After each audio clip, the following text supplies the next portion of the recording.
listening to Radio Sputnik. Telling the untold.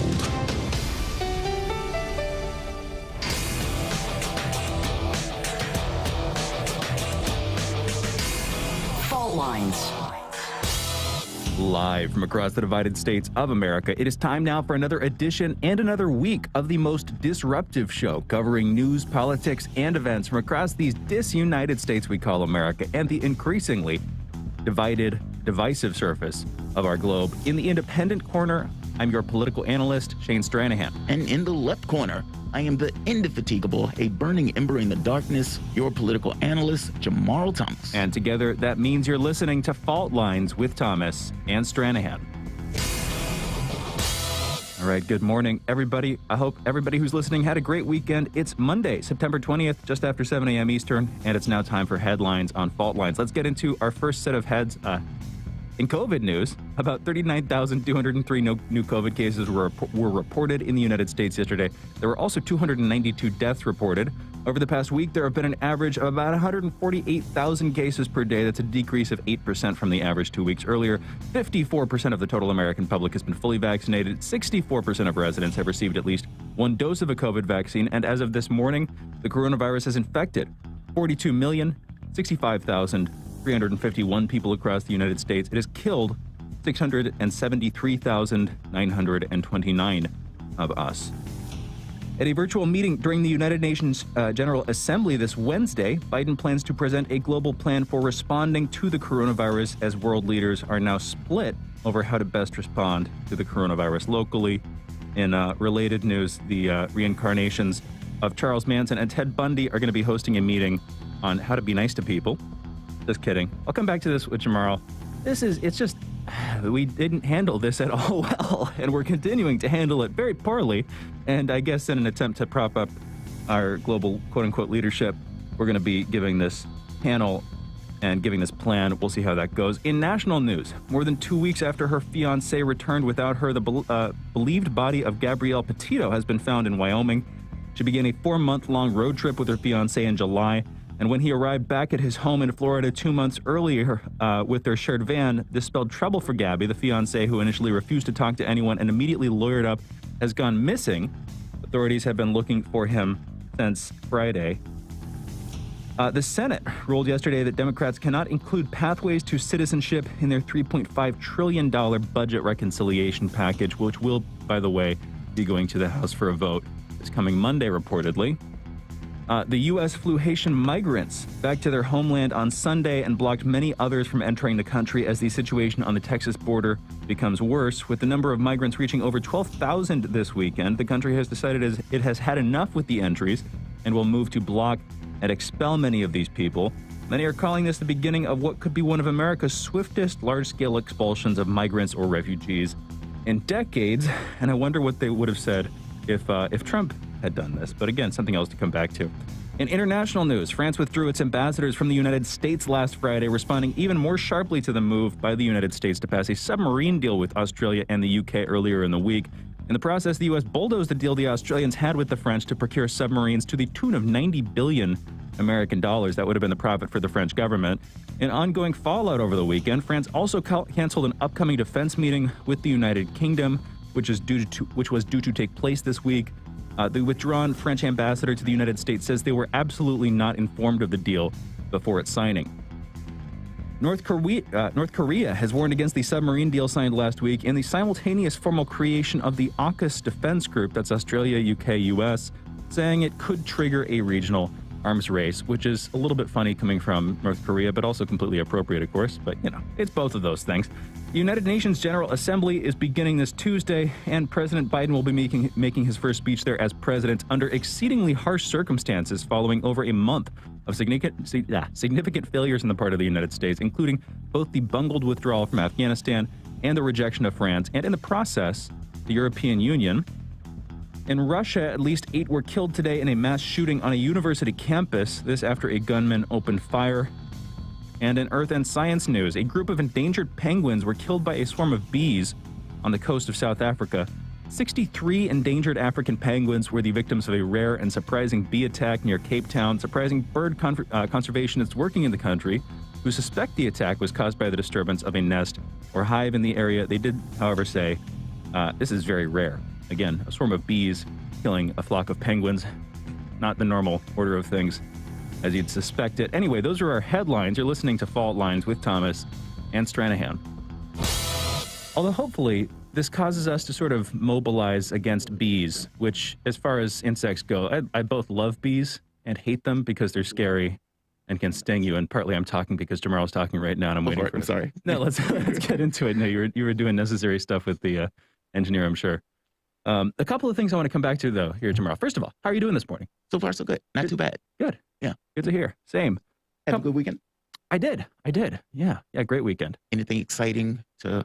Oh, man, a lot of thought. A lot of sitting at home thinking. I resolved to get more sleep. That worked well. I had some great sleep this weekend. Resolved to get more sleep. I love that. It's true, though, man. Sleep is like the backbone of our psychic life or something like that. You know, it keeps us healthy. It keeps us sane. It does. And I remember the psychologist, well, I don't know if she's a psychologist, actually. But when she was on the show, made mention that, I'm an insomniac, I don't sleep that well. And she noted, Alzheimer's and something else, talking about brain health and the effect that it has on brain health. Yeah, sleep is a backbone of intelligence of sorts. It's true. Although, here's the thing. Some people have I forget what the gene is, but some people have this weird gene that lets them get only like 4 to 6 hours of sleep a night and be perfectly healthy. I've known people. I don't need, honestly, I think when I go to bed, it's around 2 in the morning and we have to get up early. And what happens is over the course of, let's say, a week or two, eventually there's a catch-up point where it's like, all right, can't go further. And, you fall asleep and the process repeats itself. I've been doing that for years at this point. Yeah. So it's a real thing. And the same gene that allows people to do that, assuming you have it, also makes them more creative and high performers in other domains. If I remember correctly, there's an article I read years ago that was literally looking at genomic analysis of different people. And I forget if it was speculation or if they'd actually somehow gotten access to the genomes, but they were like, Barack Obama has this, and so does Oprah Winfrey. And it's not just me naming them because they're black. They were naming them because they're black. Yeah. Anyway, there was this group of people they were analyzing who supposedly had this gene, made them much more high functioning. Anyway, we've got a lot of other news to talk about. Real quick, before we get into some of the serious stuff, the one with the penguins right at the end there, getting killed by a swarm of bees, endangered penguins, 63 of them, I think it was. And they were endangered already? Yeah, oh, yes, but ever more endangered by those bees, let me tell you. Wow. Yeah. So they pissed off bees, and the bees just, went after them? That's amazing. South African honeybees, Cape honeybees, I think they were called. And they went after him. Again, I had a really bad run-in with a bee a couple of weeks ago that I won't get into because it's embarrassing. But no, I'm just putting that aside. Let's get back to the real news this weekend, in my opinion, which is the French withdrawal of its ambassadors and all of the other fallout from the events of last week and last month. Yes. We talked about this. Yes. I think we were saying before that there's a canary in the coal mine for some of this stuff. I would say even going all the way back to where Trump got elected and this chaos that was supposed to erupted, COVID and the lack of confidence that having 700,000 people dead shows, and even going into the Biden administration where, America was supposed to be back and you have this Afghanistan deal and you have this. And, it's unclear what this means going forward and what effects this have, but I suppose we're going to find it. Over the weekend, though, it didn't go down any. In fact, it got more belligerent between the two parties over the weekend. France is calling the U.S. a liar, saying Australia is saying that we gave France our concerns in advance. At this point, it's a he said, she said. But what it boils down to more than anything else is, $90 billion, this particular deal. And yeah, you might be our oldest friend and everything else, but we're going to take the contracts when we get our hands on the contracts. So yeah, I don't know what this turns out to be. What do you think? How do you think this progresses itself? Is there even a way to smooth this over short of, giving over the contract, which is never going to take place? I think that other countries would have to see very credible signs that we're on the upswing, that we're recovering in some way. And I don't see that happening anytime soon because I don't see what fundamental changes are waiting in the wings, ready to take place to actually make America a better, more healthy, stable presence on the globe. Yeah. Geopolitically, or domestically too. Mm-hmm. But I don't see that happening. I think that's what you'd have to have happen. Yeah. That's not going to happen anytime in the near future, as far as I can tell. Therefore, I don't see other countries swinging back our way. Now, if Biden is supposed to have a meeting with Macron, French president, sometime in the coming days, according to the French side. Fly on the wall for that conversation. Oh, yeah. I mean, even the Boris Johnson conversation where he was basically ducking Boris. I mean, all of that stuff is weird. I mean, can you think of a time where anybody in Europe, either the UK or France, tried to call the United States and we just didn't take the call? That is very bizarre. That is very, very bizarre. So, yeah. Well, recently with Bojo, when Bojo was trying to call Biden for a day and a half after the Afghanistan withdrawal, as the whole bungling thing was going on. Wouldn't take the call. Wouldn't take the call. It's rough, man. It is. And then apparently Netanyahu is saying that Biden fell asleep in a meeting with the prime minister. What was this? Yeah, 9/19/2021. Netanyahu suggests Biden fell asleep in a meeting with Israeli prime minister. Yeah, they're piling on at this point. Yeah. It's but here's the thing with Israel. While you bring them up, where else are they going to turn for their defense spending? That's the good question, right? It's like you better, be careful about biting the hand that feeds you on this one. Look, can we get to one of the other stories? Please. It's Please. the one where what's the woman's name? Gabby Petito, I believe her last name is. Yeah, Gabby Petito. I've been following that story over the weekend. So for the last, I don't know, I get into these phases of investing myself into a particular topic. At one point, Locked Up Abroad, binge watched the entire thing. And somewhere along the way, I came across this guy named Justin Can't Swim on YouTube that does like crime scene investigation, like interrogations and analysis or criminology investigations. Coincidentally, this story starts to come up around the exact same time where the boyfriend, these two go on a trip. Great idea, something similar to my wife and I. We went on this world trip. But the difference is one comes back, and the one that comes back shuts up immediately, just clams up, which right off the bat, it's like, whoa, how do you do that? Everybody knows you went on a trip. Everybody knows it. You come back and then get quiet, immediately get quiet. And then on top of immediately getting quiet, the cops are like, well, dude, you have to say something. It's not a situation where nobody knows that you two went out together. And then a video comes out from YouTubers who are basically, basically they were vloggers and they were analyzing their video and they saw the van in the background flip-flop and it was something else, a cell phone, in the background of the footage and in the image. The cops eventually search the area, find the body, and at this point, the boyfriend is on the run. In fact, the article came out, Brian is not missing, he's hiding. The search continues for the fiance of Gabby Petito. And so now you have this weird situation where the boyfriend clearly knew something. Whether he did it or not, innocent or guilty, he clearly knew something. Otherwise, because every incentive in the world is for you to basically say, she's safe, she's here, she's there. Nobody wants he has to know how that looks to come back. And it's like, where's my daughter? And he shuts up. Now, the catch is, if he is guilty, shutting up is probably his best bet. I mean, the last thing you want to do is talk to the cops and give them a story that can either be impeached or have logical holes in it, or they're basically going to associate you with it. By the same token, even if he's innocent, he has to know how this looks. Meaning, like, in either case, he seems to be the last one that was with her. And the fact that you wouldn't come forward, whether you're innocent or not, giving a statement seems like a must. Because if you don't give that statement, the first question is going to be, why didn't you talk to us? Why didn't you give us a statement? Where's our daughter? You clearly knew something was going on with the daughter. And whatever he comes up with, he better be prepared. Because this is going to be like everything up to this point. You have a very attractive woman. You have that woman, seems happy, jovial, doing this trip. And all of a sudden you have Boo who comes back and doesn't say a word about what happened. I couldn't imagine that. Like my wife and I go on a around the world trip. I come back. She doesn't. And I can't explain what happened. I don't give any excuses. And I go into hiding immediately. That looks really bad. Innocent or guilty, that looks extremely bad.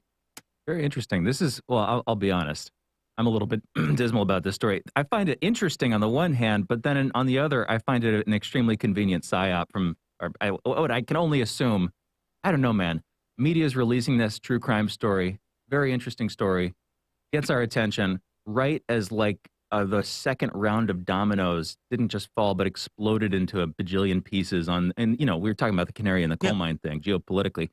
I guess, maybe they're aimed at different audiences. I don't know. Oh, yeah, those are different audiences. They're different audiences, maybe, kind of, but it's the kind of thing that, okay, when the big distracting monster has broken free from the back of the stage and is now rampaging on the stage, and that monster's not supposed to be on that stage, it's like, what do? If you can't get it off, you just try to distract the audience with something else, right? These seem too drastically different. I mean, if you look at, for example, what is it, Katie Peterson, I think the woman's name was, where the husband basically off the wife, and you had this smiling picture of a wife. There's certain stories that seem to be, let's say, caricatures is not the right word for it. It seems to be one of those things that persistently pop up when it takes place. And it invariably has the same elements: boyfriend, a boo, attractive woman, relationship, et cetera, et cetera, et cetera.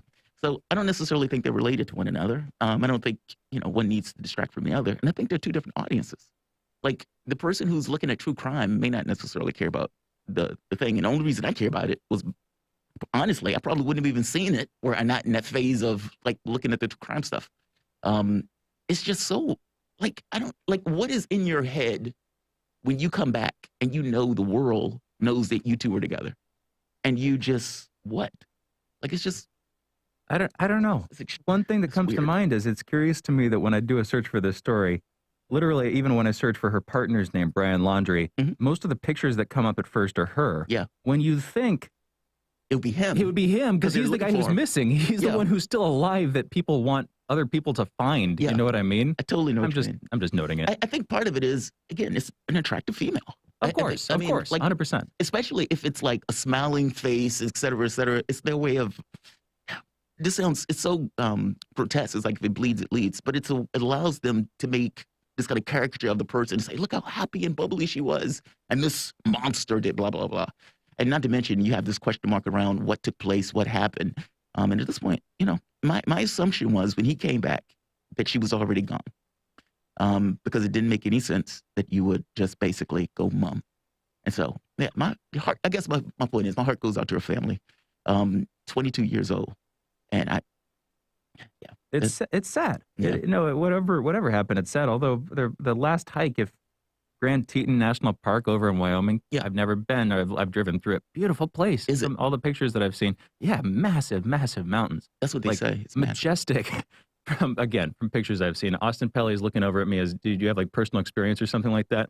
Oh, he's typing into the room. Anyway, Austin, I need time to read this. We'll undoubtedly come back to this throughout the show. I'm going to take us into a brief break. I'm sorry. He's commenting on this story. We'll be back in a minute on the other side of this short break. We're going to be going into our soapbox segment, into Jamarl's monologue. And at the end of that, we'll probably go into a brief back and forth over the topics he chose. You guys are listening to Fault Lines. Be back on the other side of this short break. Fault Lines. Radio Sputnik. Feeling kind of blue, but maybe also kind of red, and kind of purple, and kind of alone? You've got a friend on Radio Sputnik. Tune into Political Misfits from 12 to 2 Eastern Time, Monday through Friday, for news, politics, and culture without the two-party bias. Catch us daily on 105.5 in Washington, D.C., or 102.9 or 104.7 in Kansas City. Or find us on Twitter, Facebook, YouTube, Spotify, or wherever you get your news.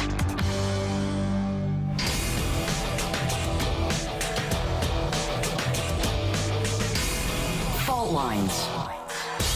Welcome back to Fault Lines on Radio Sputnik. My name is Jamarl Thomas. I'm joined with my co-host, Shane Stranahan, coming to you live out of our station in Washington, D.C. If you guys live in the area, you can catch us on radio at 105.5 FM and 1390 AM. We're also in Kansas City at 102.9 FM and 104.7 FM. If you guys are digging what Shane and I are putting down, whatever platform you're consuming this content on, give us a like and share that audio or video. If you want to join in on the conversation, you can do so with a chat, a tweet, and of course, you can reach us by phone at 202-521-1320. That is 202-521-1320. Your engagement helps make this show what it is, so definitely don't be shy. Over the past weeks, well, months at this point, year and a half, we've been following the COVID numbers, and we've been following basically what seemed to be, at one point, a turn of a corner, and at this point, that corner no longer seems to have been turned, or at the very least, we turned into a very dark, dark alley. we seem to be in a state of both worst of both worlds. You have a lot of people who are basically losing jobs in healthcare because of not wanting to get the vaccine. You also have a huge number of people who are basically filling up hospitals and ICUs and ERs, again, many of them being unvaxxed. But even among people who are vaccinated, some of those people still have breakthrough infections. On top of that, you have issues with jobs, you have issues with work, you have issues with mandates. And adding to all of this, you have an economic agenda that Joe Biden is trying to push through, meaning all of this stuff is taking place basically at the exact same time.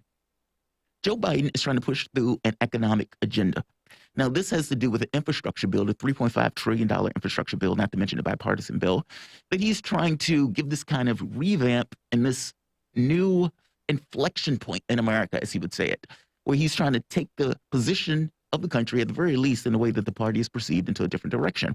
And as I've said before, many of the elements in this bill would have been quite dramatic if they were being around when I was being raised as a kid. But there's something weird about this to me. We are in a situation where on the day, in fact, Biden gave an economic speech on Friday. And this economic speech was basically about the reconciliation bill and getting those things passed. But keep in mind, on the day that this speech was made, over 3,500 people had dropped dead from COVID. Let's play the speech for a moment, just to give context. I know we still have a long way to go, but I'm confident the Congress will deliver to my desk both the bipartisan physical infrastructure plan and the Build Back Better plan that I have proposed.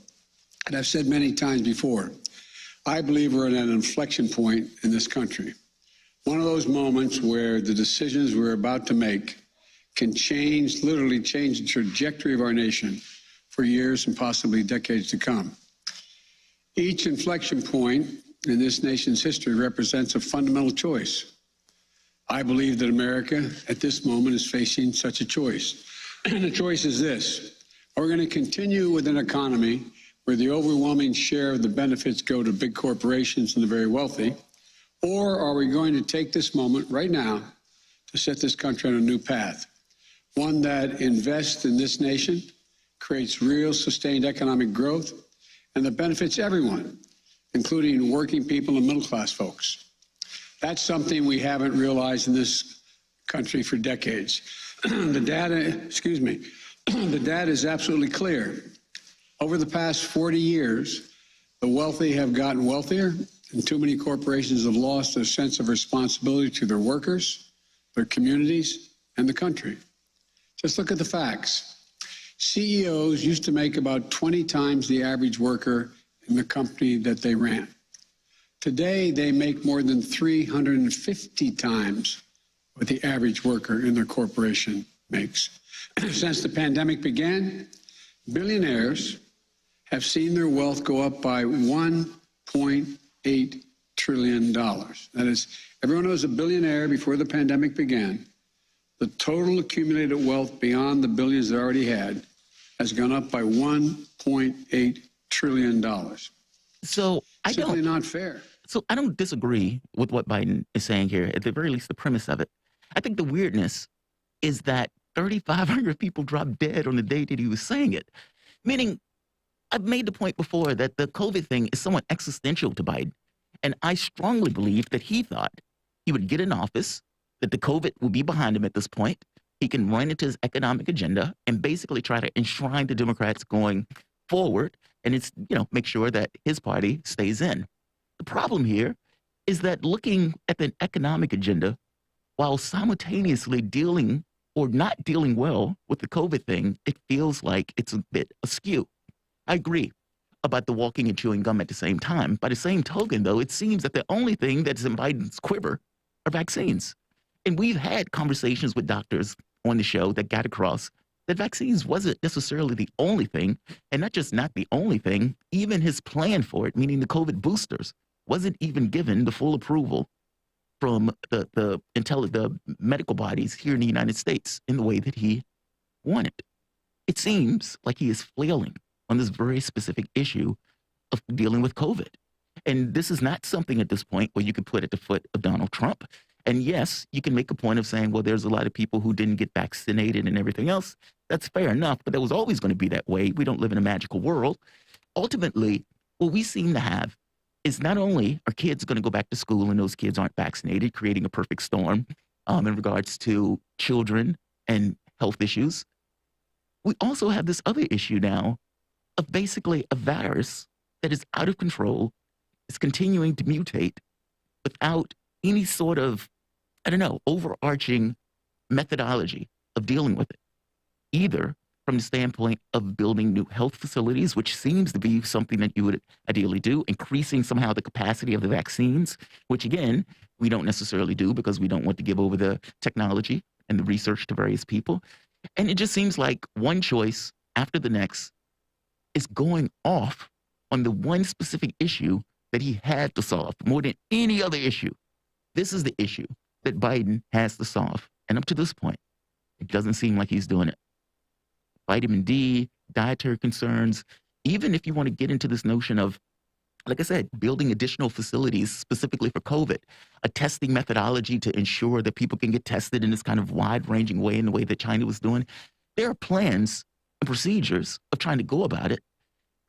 But my biggest fear is that there's no propensity to scale back any of these plans in the way that was done when this first started, despite the fact that we're at a point that's just as bad as when we first started. Biden seems to be flailing on this. What do you think, Shane? Absolutely. And I frankly, I forget exactly whether what we predicted or whether or not we made specific predictions.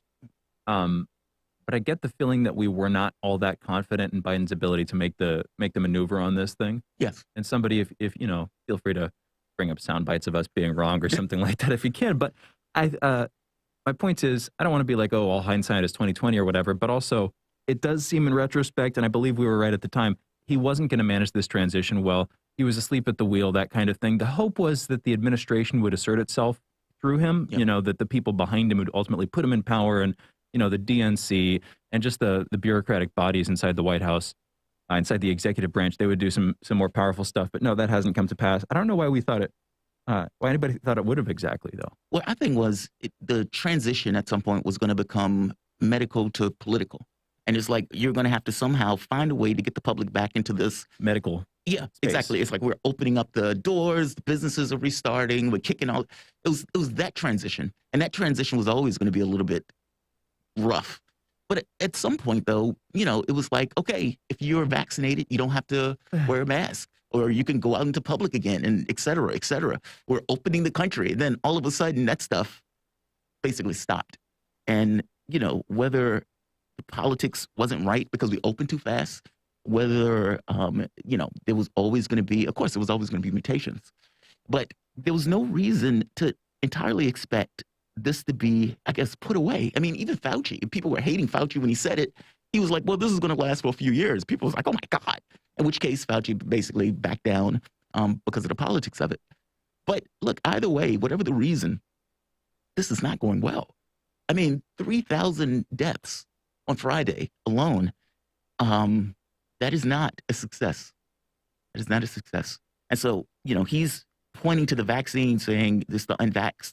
Well, there was always going to be a segment of the population that was not going to get a vaccination. That can't necessarily be the end and only excuse. And even with that, you have to find some way to mitigate that damage. Well, and a lot of the policies that didn't make any damn sense when they were under Trump still don't make any damn sense when they're under Biden. The difference now is we've had a lot more time to spend with them. So I'll give you a small thing. These are the small grievances as we're dealing with the government's COVID response that I would argue cause the constant chronic inflammation that leaves us feeling, and I'm speaking metaphorically here, that leaves us feeling that the government has just absolutely bungled this. No pun intended. Yeah, exactly. Take, for instance, going into a restaurant where, okay, you're going to go for indoor dining at a restaurant, right? You show up, almost every business has very clearly on their front door pasted, you must wear a mask. Right. So you go in, you're wearing a mask, to the server, they take you over to the table, they sit you down, and then everybody in your party takes their masks off as they're approximately 8 feet from another party. You know, it's more than social distancing, in an enclosed space. Right. Where it's not like they've done changeovers of the filters. It's not like they have glass paneling up, although that would be dystopic enough. Yeah. It's that it doesn't make any damn sense. Doesn't make sense. No. Now, technically, is that the administration's fault? Kind of, but here's the point. Mostly we're left with this perception that the administration is presiding over policies that don't make any sense, that are enforced by the government, and are in some sense, wait, this is supposed to be sufficient? This was it? So that's on the one hand. This is the kind of thing where even if you, especially if you're incredulous about the severity of COVID as a whole or whatever, if you're more in the like anti-camp where you don't think this is a big deal, if you're sitting at a table without a mask on after having been forced to put a mask on to walk to the table, it feels like weird. It feels weird, but it also leaves you like they don't know anything about what they're doing. These people are clowns. It leaves you with that impression, which is on the other end of the spectrum, something that the White House hasn't ever really responded to, hasn't, as far as I can tell, hasn't sufficiently countered or addressed. It's those small sort of niggling doubts, like the little things that weird you out about this, that leave you with the impression that there is nobody steering the ship, that nothing's actually coming of this. But when you pair COVID, of course, with the whole international scene, with Afghanistan, with France, right now, again, we're in this transitional period. America is very clearly losing its status as the world superpower. I cannot say that clearly enough. I forget which one of us first used the phrase, but the idea of the withdrawal from Afghanistan as a canary in the coal mine, the idea of that as a sort of bellwether event, something that's going to, lead the way for other events to come, that's clearing a space for all this, this liminal period where we're transitioning from an era of explicit American dominance to an era of explicit American non-dominance, where we're merely one of a number of great powers, where we're struggling, we're going through our own crises. All of that stuff is happening simultaneously. Now, COVID is going to hit the hearts of Americans a little bit more closely than I think the international things, just because we tend to be, that's us. That's what we're having to live with. But we are all left with the sense that in any department, the administration doesn't know what it's doing. Now, pair this for a second. I just feel like it's good to bring this up every once in a while. With Russiagate and everything that Trump had to deal with, the constant pushback, and I say this as a person who's not personally fond of Trump. Okay, he got whatever he got in his administration done. Imagine if Biden, instead of having the, up until Afghanistan, the constant support of the media establishment, had to deal with the Trump treatment. Oh, he would never be able to make it. What would have happened? Where would we be? I'm guessing we'd be very, very, very much worse. We'd be in a much worse spot. You get what I'm saying, right? There was no, he wouldn't be able to live through that level of, I mean, keep in mind, Donald Trump was doing whatever you want to think of him, those meetings every day, like, giving COVID meetings. And yes, it was bogus information many times. And yes, it was self-congratulatory. By the same token, he could do it. And you know what I mean? Biden doesn't even seem to have the capacity to even do that. I don't know. I understand your point. It's like, okay, we're going to allow you guys to fly. Great. And you get on an airplane, everybody's side by side, and it's like, okay, now you can take your mask off to eat. What? You have to put your mask back on when you're not eating. It's like, but I have to take my mask off to eat. Like, some of this stuff doesn't entirely make all that much sense. That makes more sense than the restaurant one to me, just because in restaurants, you can literally have your mask off at the entire time you're at the table. Well, you're at the table, Theoretically, and this is what I was doing when I was on an airplane. If I have a drink, I'll do the thing where I like pull my mask down and take a drink and then put my mask back up. And that's what I saw everybody else doing on the flight out. So my brother, I didn't even see him. One dude who was like asleep with his mask off, and then an hour later they looked over and he had his mask back on. My brother did. That's, in my opinion, I get what you're saying. It's a completely enclosed space. Yeah, it's a completely enclosed space. I mean, even it's like, okay, social distance, and there's no way to social distance. And then the government goes overboard. Did you see the case, the viral video? Who knows the actual veracity of this kind of thing? The viral video with the woman with her asthmatic baby. Is this one in Australia? Where she's on the ground and the cops are like spraying her with pepper spray? No. Asthmatic baby. They force her off the plane. They force the plane to land. The baby's crying. She keeps trying to get the mask on the baby, but the baby apparently has asthma and so is rejecting wearing the mask. It's just getting worse and worse and worse. And the idea is they take this woman off the plane because her like 2-year-old, 1.5-year-old toddler child, whatever, can't wear the mask. So it's not that she's against it. It's not even that she's like balking at it. It's more so, I can't get this on my kid. And here's my point. For just a second, whether this is fiction or nonfiction, set that question aside. This is spreading in the meme sphere right now. This is what people are breathing in and drinking in, and this is what they're sleeping on. These are the things they're thinking about when it comes to international COVID response, but particularly the COVID response as led by the American government, which has, as the nominal superpower for a while, been leading the COVID response for the world. At least that's like what we like to say. That's why we're going into this panel on Wednesday. 700,000 people giving dead, our plan. Yeah. I mean, like, that's not a display of competence. I mean, that's, the decidedly opposite of that. I mean, even the restaurant stuff, when they were having, there was like, they would shut restaurants down despite the fact that they were allowing people to eat outside. So you would have like a movie theater or production or something, that's open, but the person's restaurant can't open because this stuff is just the policies and stuff. And it doesn't seem to be this kind of concerted effort or this method. I don't know. It just seems like there's no hand on the tiller, as they call it. And it just seems like the administration believed that the vaccine in and of itself was all that needed to take place. And that has proven itself to be false. So, yeah. Let's go into our break. You guys are listening to Fault Lines with Thomas and Stranahan. We'll be right back speaking with Mark Frost about unemployment and a new American imitation of a Chinese lifestyle trend. It sounds a little bit weird, but basically Americans dropping out of work in imitation of this Chinese sort of protest lifestyle movement. We're going to be getting into it. Interesting thing, interesting cultural phenomenon. Also just looking at unemployment numbers, which are absolutely bonkers and which you wouldn't expect right now. This will be, again, with Mark Frost on the other side of the short break we're entering into. You're listening to Fault Lines. We'll be right back. Fault Lines. You're listening to Radio Sputnik. Hi, I'm political analyst Garland Nixon. And I'm political scientist, author, and nationally syndicated columnist Dr. Wilmer Leon. We're the co-hosts for The Critical Hour, airing Monday through Friday from 6 to 8 p.m. Eastern Time here on Radio Sputnik in Washington, D.C. We close out your day with a thorough and hard-hitting analysis of the day's top stories, where we bring in brilliant scholars, authors, and investigative journalists from around the world. And on Fridays, it's panel time, when we do a roundup of the week's most important issues. Join us to keep up with the world's top stories. Enjoy an in-depth analysis. And have a little fun along the way. Listen to our show, The Critical Hour, Monday through Fridays on Radio Sputnik.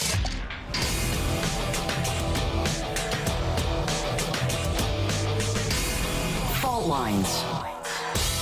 And we're back. You're listening to Fault Lines with Thomas and Stranahan. We are joined on the line by Mark Frost, economist, professor, consultant, drummer, Eagle Scout Marine, capitalist, Schumpeterian, and recovering libertarian. Mark, it's been a while. We were on break for a couple of weeks, but it's great to hear from you. How are you doing this morning, Mark? I'm doing really good. Good. It's a nice, wet morning in Georgia. I got my cats around me. I've had a cup of coffee, so life is good. That's good to hear. I have had my cup of coffee. By the way, I'm not laying down. Well, we'll be getting into that. But, man, I've been thinking about getting a cat recently. You have, Mark, could I, for an expedited fee, could you, send me a cat for, a couple of days? You know, I don't even know if we could.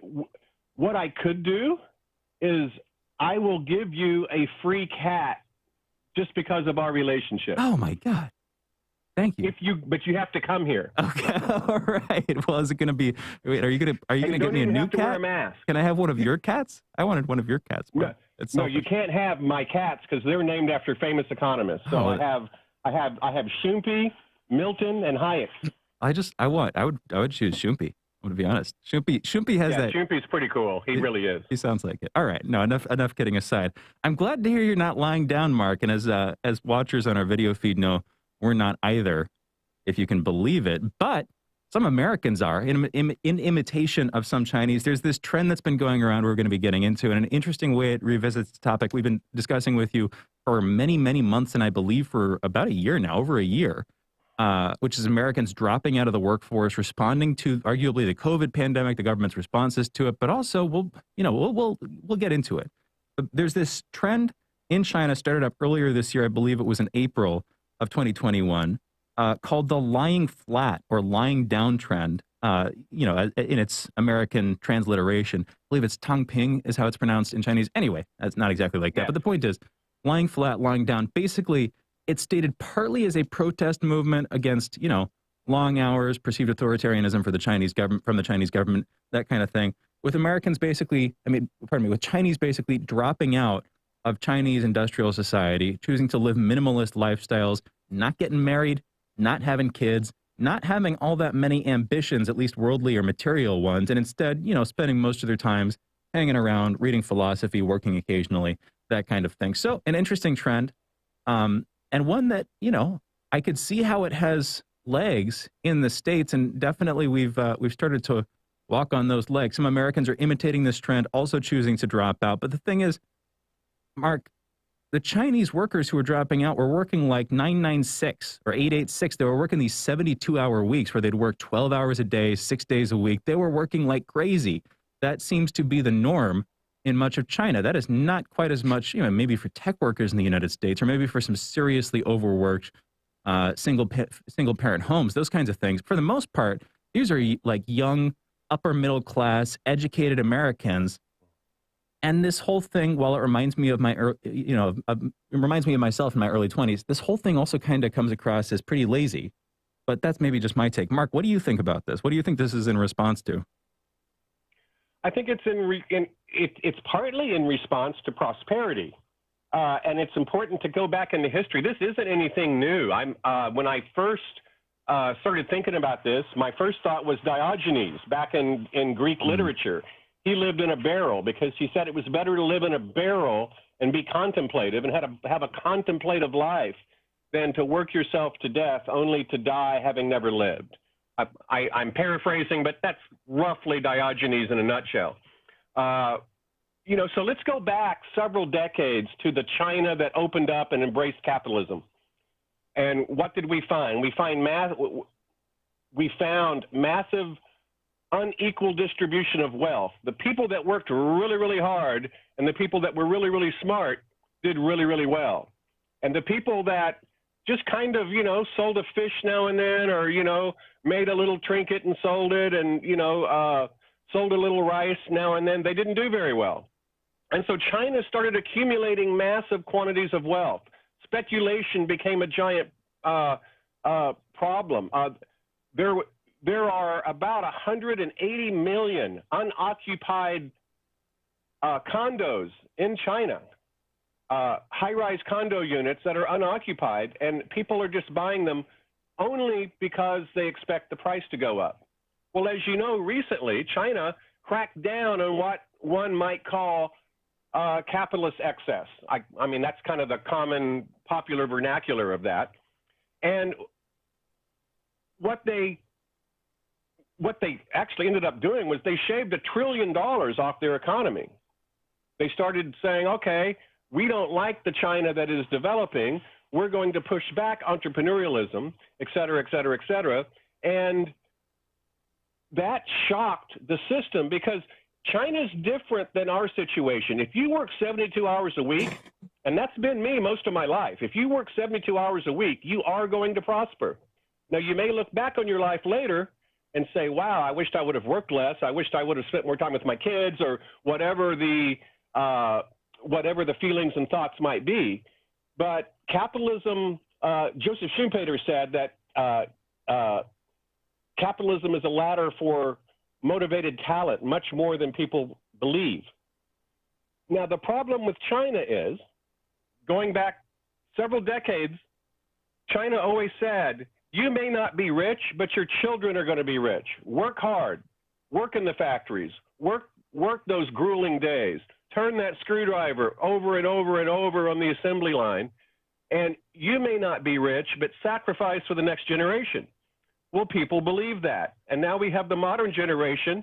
And now China is saying, psych, we told you that you could have the rewards of a capitalist life, but now we're going to deny a lot of those rewards to you because they're unfair. They're not equally distributed, and we have to think of the people who are being left behind, et cetera, that sort of a thing. It's the very argument for any hybrid system where you take a capitalist model where you have stock markets, private property, and that sort of a thing, and then an authoritarian force says, okay, you don't get to do whatever you want. Property isn't sacred. And you can't go doing financial things that are going to harm the nation state. Well, and you can tie this into Evergrande.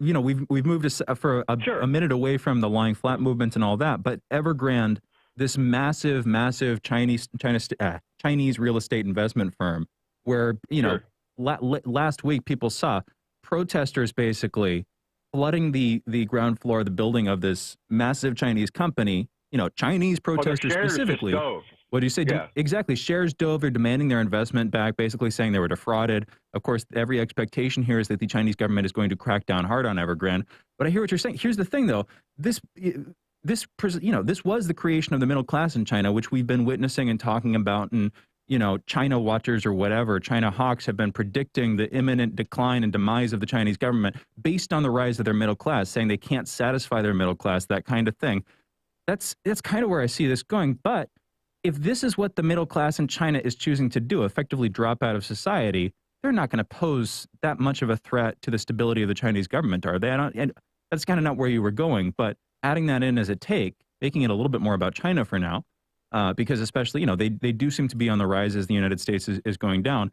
I don't see how this is going to turn into any real destabilization like a lot of people were anticipating. If this is the response, not mass mobilization, not mass protest like people were used to, like we remember Tiananmen Square, if this is the response, basically dropping out of society, I don't know how that's going to work out. Mark?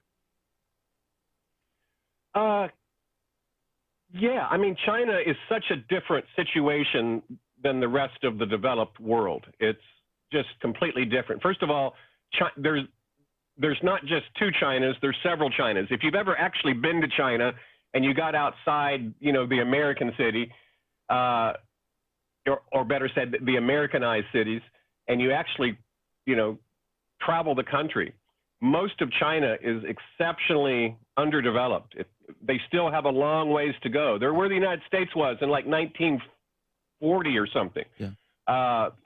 So there's great challenges for the country at large. And some people in China have done exceptionally well. And I'm not just talking about billionaires. I'm talking about upper middle class people that would make the equivalent of six-figure salaries in the United States. They've done very well. They work hard. They have that, Max Weber, work ethic that has been written about so much in capitalism. And they had the expectation of being able to reap the rewards because it's just time preference.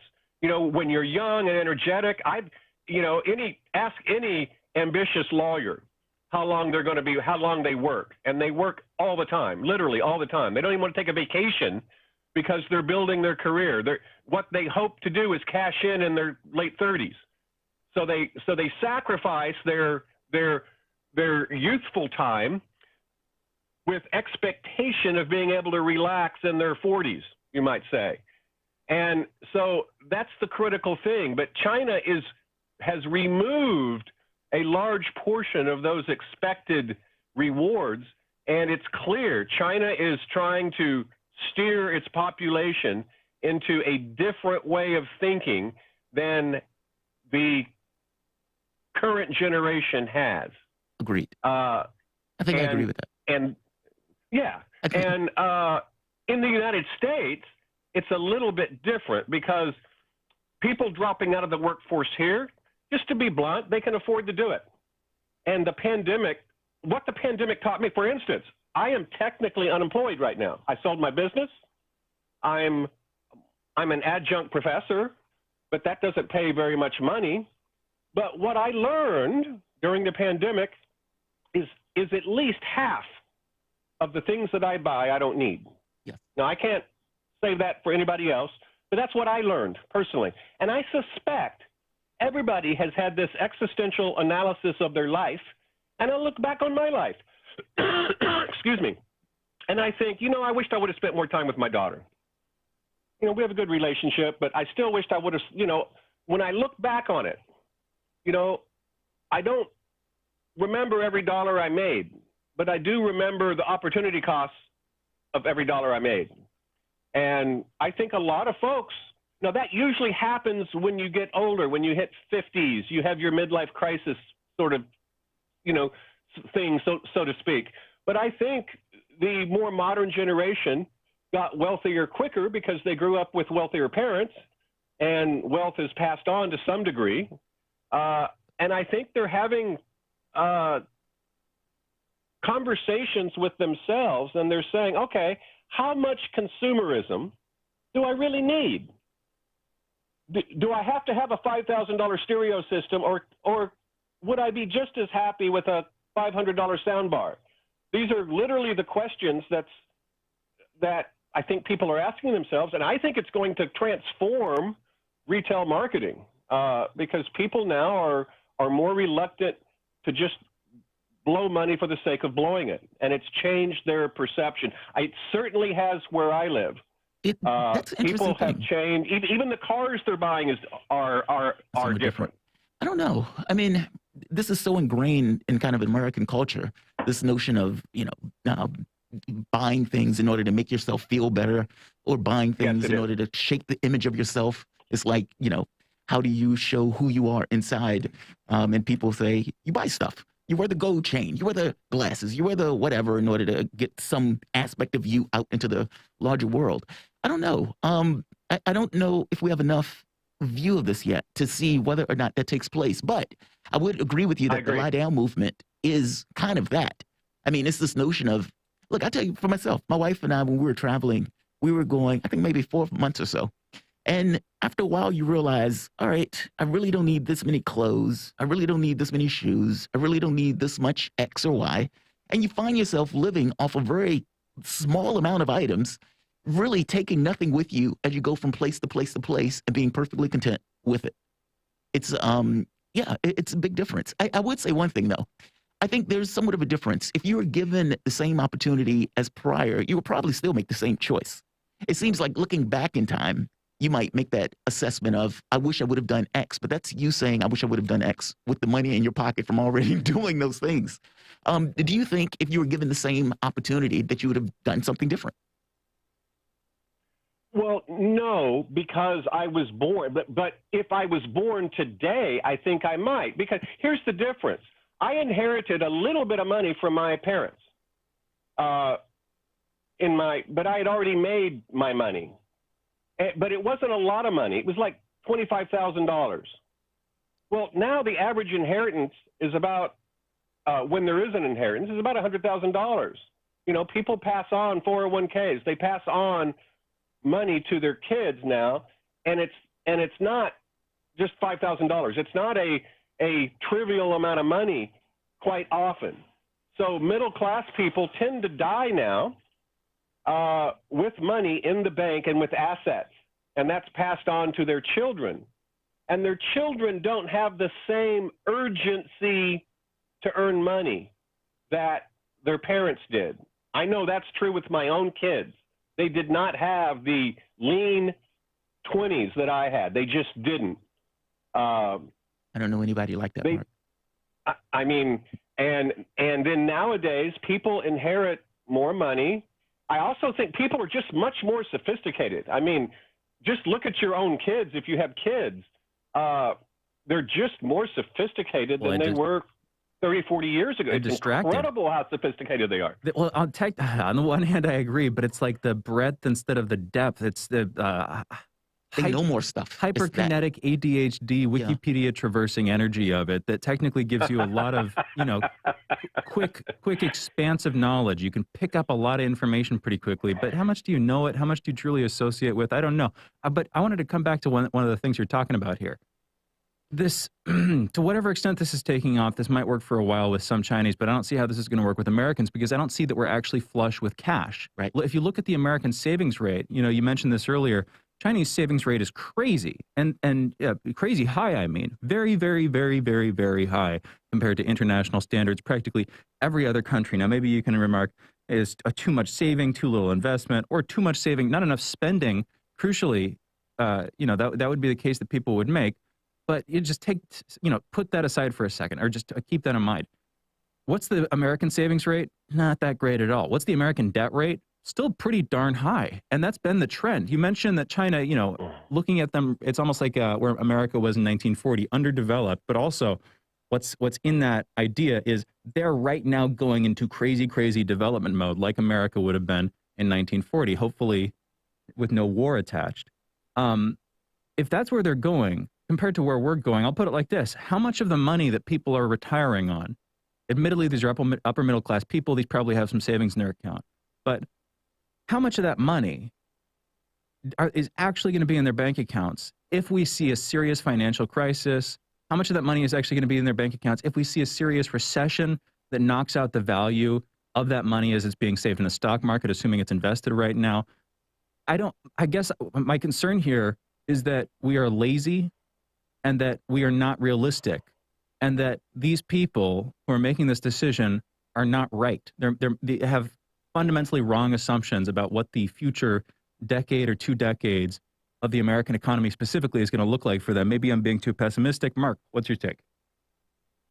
Yeah, I think you're being too pessimistic. But on some levels, I think you're right on the money. I mean, prosperity in and of itself, I don't care whether it's a capitalist country, fascist country, any country that experiences prosperity, whether you go back to the Greeks, the Romans, there is a change of psychology that happens among the populace.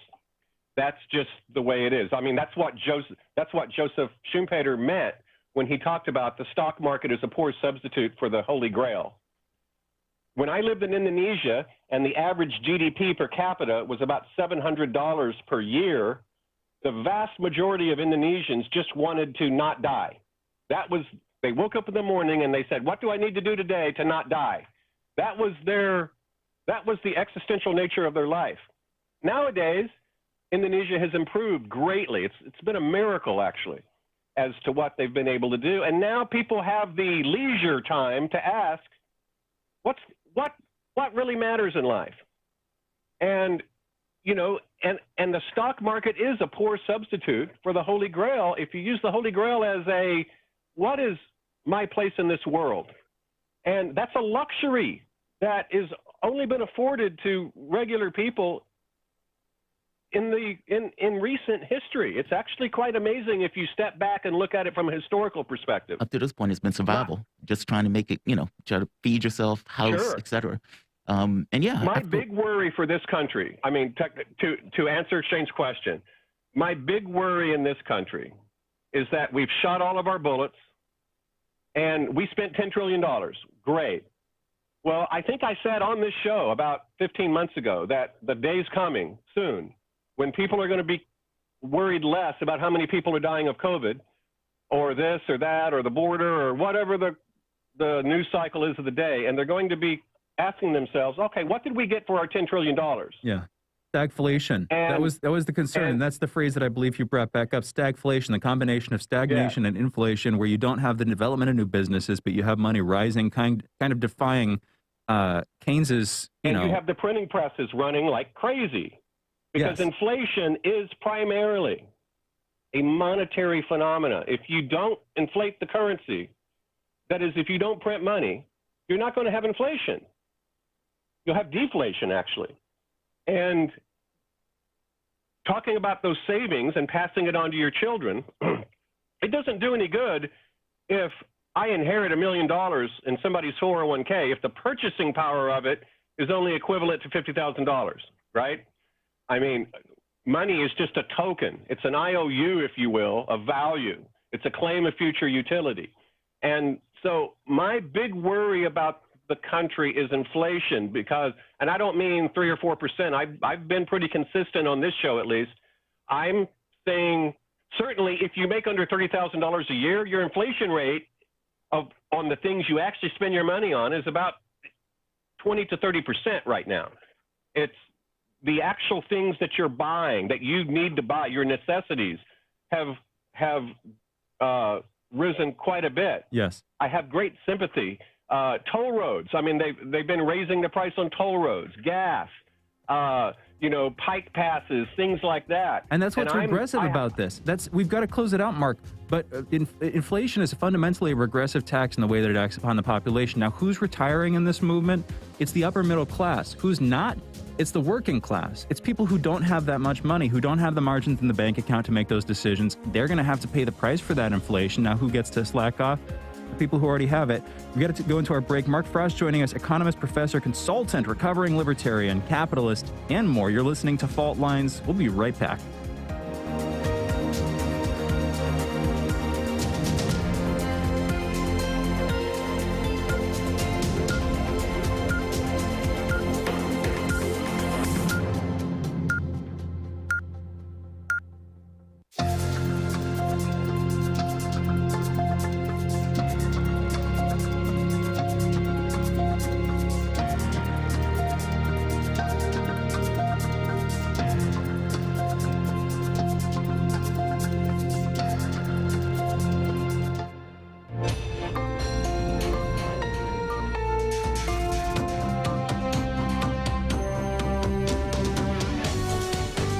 listening to Radio Sputnik. Telling the untold.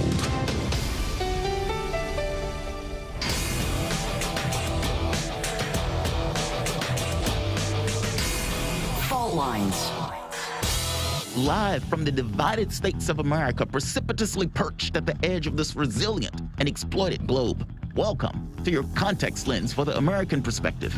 In the left corner, I am your ever vigilant, your indefatigable political analyst, Jamarl Thomas. And in the natural corner, I'm your political analyst, Shane Stranahan. That means you are listening to Fault Lines with Thomas and Stranahan. In the natural corner, I kept thinking of Nature Boy Ric Flair wrestling. I love nature, plus it sounds a little bit like, weirdly like, well, what does that make you, Jamarl? Are you artificial? Are you unnatural? Exactly. Unnatural. No, I'm just kidding. I'm just kidding. Okay, let's get to the headlines. Interesting conversation with Mark. It was. The economic one, and this whole thing of, what's the point of life, basically? He goes into philosophy, and I like it. You almost have to. And Otherwise, how do you, because basically what you're hitting upon is this notion of what is the point of my life? And is that point of that life to be spent working, or is that point of life to be doing something else? Meaning, you have to define your own existence in some level. It's true. And I'm going to take him up on his offer. He's going to give me a cat. You're going to get a cat? I just need to go down to Georgia. You're going to get a cat. Good job. Yeah, thank you. Let's get to the headlines. In the news, about 39,203 new COVID cases were reported in the United States yesterday, and there were 292 deaths reported. Over the past week, there's been an average of about 148,202 cases per day, a decrease of 8% from the average 2 weeks earlier. 54% of the total American public has been fully vaccinated, and 64% of residents have received at least one dose. As of this morning, the coronavirus has infected 42,065,351 human beings in the United States and has killed 673,929 men, women, and children in this country. A virtual meeting during the United Nations General Assembly this Wednesday, Biden plans to present a global plan for responding to the coronavirus as world leaders are now split over how best to respond to the coronavirus locally. It's funny. We have nearly 700,000 people dead. How are we the world leader on this?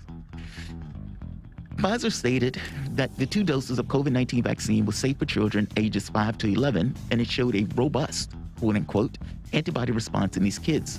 The company said their trial included more than 2,000 children who were administered the shots at a reduced level, and the results were comparable to antibody responses and side effects to people given the vaccine ages 16 to 25. Pfizer is submitting their data to the FDA for review and approval for emergency use authorization in these kids. More than 2 weeks, let's put a pin in that. I want to come back to that. More than 2 weeks after her fiancé returned without her, they believe the body of Gabrielle Petito has been found in Wyoming. She began a 4-month-long road trip with her fiancé in July, and when he arrived back at his home in Florida 2 months earlier with their shared van, this spelled trouble for Gabby. The fiancé, who initially refused to talk to anyone and immediately lawyered up, has gone missing. Authorities have been looking for him since Friday. And one of the articles came out that basically he is not missing. He's basically on the run. So this is not a good case. We spoke about this earlier this morning. The Senate ruled yesterday that Democrats cannot include a pathway to citizenship in their $3.5 trillion budget reconciliation package. Another story we should come back to.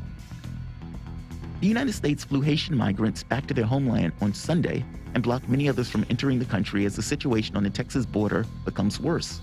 With the number of migrants reaching over 12,000 this weekend, the country has decided it has had enough with the entries and will move to block and expel many of the people. Many are calling this the beginning of what could be one of America's swiftest large-scale expulsions of migrants or refugees in decades. Former President Donald Trump has spoken recently with Republican senators and allies gauging support for ousting Minority Leader Mitch McConnell. While the initial support for the move seems very low, this could grow into a larger issue for the GOP, especially as the 2022 Senate midterm elections are arriving and Donald Trump's possible 2024 presidential bid. In international news, France withdrew its ambassadors from the United States last Friday, responding even more sharply to the move by the United States to pass a submarine deal with Australia and the UK, in the process bulldozing a deal with Australians had with the French to procure submarines to the tune of 90 billion American dollars. In ongoing fallout over the weekend, France also canceled an upcoming defense meeting with the United Kingdom, which was due to take place this week. The withdrawn French ambassador to the United States says that they were absolutely not informed of the deal before its signing. And Australia is basically saying they were given their concerns throughout the deal. He said, she said. North Korea has warned against the submarine deal last week and the simultaneous formal creation of AUKUS, A-U-K-U-S, defense group, saying it could trigger a regional arms race. The United Nations General Assembly is beginning this Tuesday, and President Biden will be making his first speech there as president under the exceedingly harsh circumstances following a month of significant failures on the part of the United States, including both the bungled withdrawal from Afghanistan, the rejection of France, and the process of the European Union. A Hotel Rwandan hero has been convicted on terror charges after what his supporters are calling a politically motivated show trial. Paul Rusesabagina turned into a fierce government critic and has been blamed for, quote, founding a terrorist group and financially contributing to terrorist activities, unquote. Specifically, he was convicted of backing a rebel group blamed for firearm, grenade, and arson attacks in the country. Is this the guy who was in Hotel Rwanda? I do not know. I've not seen that movie. Okay, there's a movie, I believe it's called Hotel Rwanda, where the guy who's in the hotel basically protects the people in the hotel from kind of a terrorist thing. I remember there was something going on with that particular person and some kind of legal thing that was going on. This is not Don Cheadle. Okay. No, it's not Don. But it might be the guy who Don Cheadle was playing. That's what I'm saying. It's the guy who Don Cheadle was playing. I don't think it's the actor Don Cheadle. At least 8 people, or at least 8 were killed today in a mass shooting in Russia on a university campus after a gunman opened fire. And last, Earth and Science, a group of endangered penguins were killed by a swarm of bees on the coast of South Africa. 63 endangered African penguins were the victims of a rare and surprising bee attack near Cape Town, South Africa. Surprising bird conservationists working in the country who suspected the attack was caused by a disturbance of a nest or hive in the area. Very weird. Those are your headlines. You're listening to Fault Lines with Thomas and Stranahan. It was, in fact, the guy who Don Cheadle was playing. Excellent. His name being Paul Rusesabagina. Okay. Which is, don't try to pronounce it. Yeah, it's brutal. I failed it. We're all going to fail it. But that's where I remember the guy from. I remember this, this was months ago, maybe even a year or so ago. After this took place, he became a government critic. And in becoming a government critic, there was conflict between him and the government itself, where he was being prosecuted for something. That's what I remember of the case, is kind of this vague recollection of it. Always a bad idea criticizing the government. It's true. It's always a bad idea. For your material concerns, it's almost never a good move. But for your spiritual ones, it's usually the right one. Well, the wild part is, I would imagine he thought he had some level of protection because, the movie was after him. And he was one of those people that got credit for basically protecting the people that was at that hotel. But no, not so much. At this point, they're trying to call the guy, a terrorist sympathizer or something. The story I wanted to get to, we talked about the case with Pabby earlier today, but there are 2. The Haitian migrants and this kind of mass deportation, and also the $3.5 trillion budget reconciliation package. The Democratic Party was basically trying to add immigration and a pathway to immigration in a package of budget reconciliation. Now, keep in mind, the budget reconciliation, those items are very specific, and it has to have some kind of major impact on the budget itself. We mentioned before, immigration has nothing to do with that. And the excuse and the arguments that these guys were making to try to get this over the finish line was rather poor, to put it mildly. So right here, they're basically arguing our economy depends on more and more on immigrants, Schumer said. Despite putting their lives on the line during the pandemic and paying their fair share of taxes, they remain locked out of federal assistance that served as a lifeline for so many families. We will continue to fight and pursue the best foot forward. Now, their argument was basically that providing green cards to an estimated 8 million dreamers, farm workers, temporary protected status recipients, and essential workers during the pandemic had a budgetary impact, which would make more people eligible for certain benefits.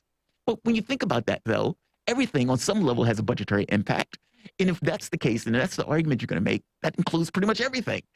And so the parliamentarian kind of basically made that point. Providing legal status will give these persons the freedom to work, freedom to travel, freedom to live openly in our society in any state in the nation and reunite their families, and it would make them eligible in time to apply for citizenship, things of which there is no federal fiscal equivalent. Meaning, yes, you found this one tiny element that has something to do with the budget, but the overwhelming majority of this doesn't have anything to do with the budget, and you know it doesn't have anything to do with the budget. So the question is, why would they put this in here when they knew the parliamentarian was going to put it down? And the reason they put it in there is obvious.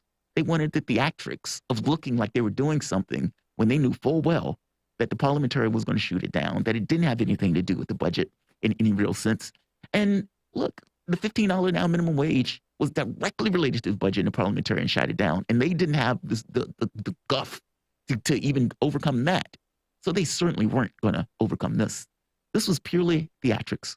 Oh, we want to look like we're doing something on immigration when we knew that they weren't going to allow this to go through. Isn't that effectively the same thing as what Force the Vote was? Yeah, on some level. Okay, we're going to do this because we need to, because this is what our constituency wants us to do, even though it's not going to work. Possibly, we're going to do this as a show of our intention to do something like this. Well, there's a slight difference. There is a slight difference. The Force the Vote thing was trying to get them to wield power one way or the other, if that makes sense. That's what this is with the parliamentarian, though, right? This is, we're going to try our best. And well, no, the Force the Vote was trying to at least get something, some kind of, well, there are two parts. In the first part of it, yes, you're right. There was no way that Force the Vote was ever going to get Medicare for all. Nonsense. Exactly. There was no premise for that. Whether you could get something else or some other kind of concession, well, that's different. But, it was somewhat of a moot point. And then I think the other thing, the thing that you would add in is that with Force the Vote, they were trying to show, oh, the Democrats are going to block this, and these are our real enemies, that kind of thing. There was that energy behind it, too, which isn't behind this. But at its heart, my point is the main thing, pushing for something that you're not going to get optically as a form of theater. That's what this is, too. But I guess the thing is, there's no way to even get concessions for this. I mean, at least with Force the Vote, there was a way of trying to get a concession. Even though you're not getting Medicare for all, you may be able to get something else. Not to mention, just the ability to show that you're willing to use power in and of itself, I would argue, is a benefit. Yeah. There's nothing with this. It's just, okay, we're going to put this out there. The parliamentarian shot us down. Oh, you horrible parliamentarian. No, the parliamentarian is not horrible in this. The parliamentarian is doing her job and is basically saying, yes, this has nothing to do. Look, if they want to get rid of pass the Voting Rights Act or pass their bill and everything else, then they need to do it in a ideal way, and that's getting rid of the filibuster, modifying the filibuster, something. This is a gimmick, and this is them, trying to put everything on the parliamentarian as if she's just stopping us from doing X or Y. They knew in advance when they put this up there that the parliamentarian wasn't going to allow it. They also knew that they were going to cave the moment that she said they weren't going to allow it. It's theater. Bringing up the squad, can I go to this other story? Go for it. So remember that AOC tax the rich dress that she wore to the Met Gala? Yeah. We had a big old conversation. Both producers, both hosts, and I think it was me versus basically all of you being, hitting AOC on this one. Well, more recent developments. The woman who designed the dress, the Tax the Rich dress for AOC, her name's Aurora James.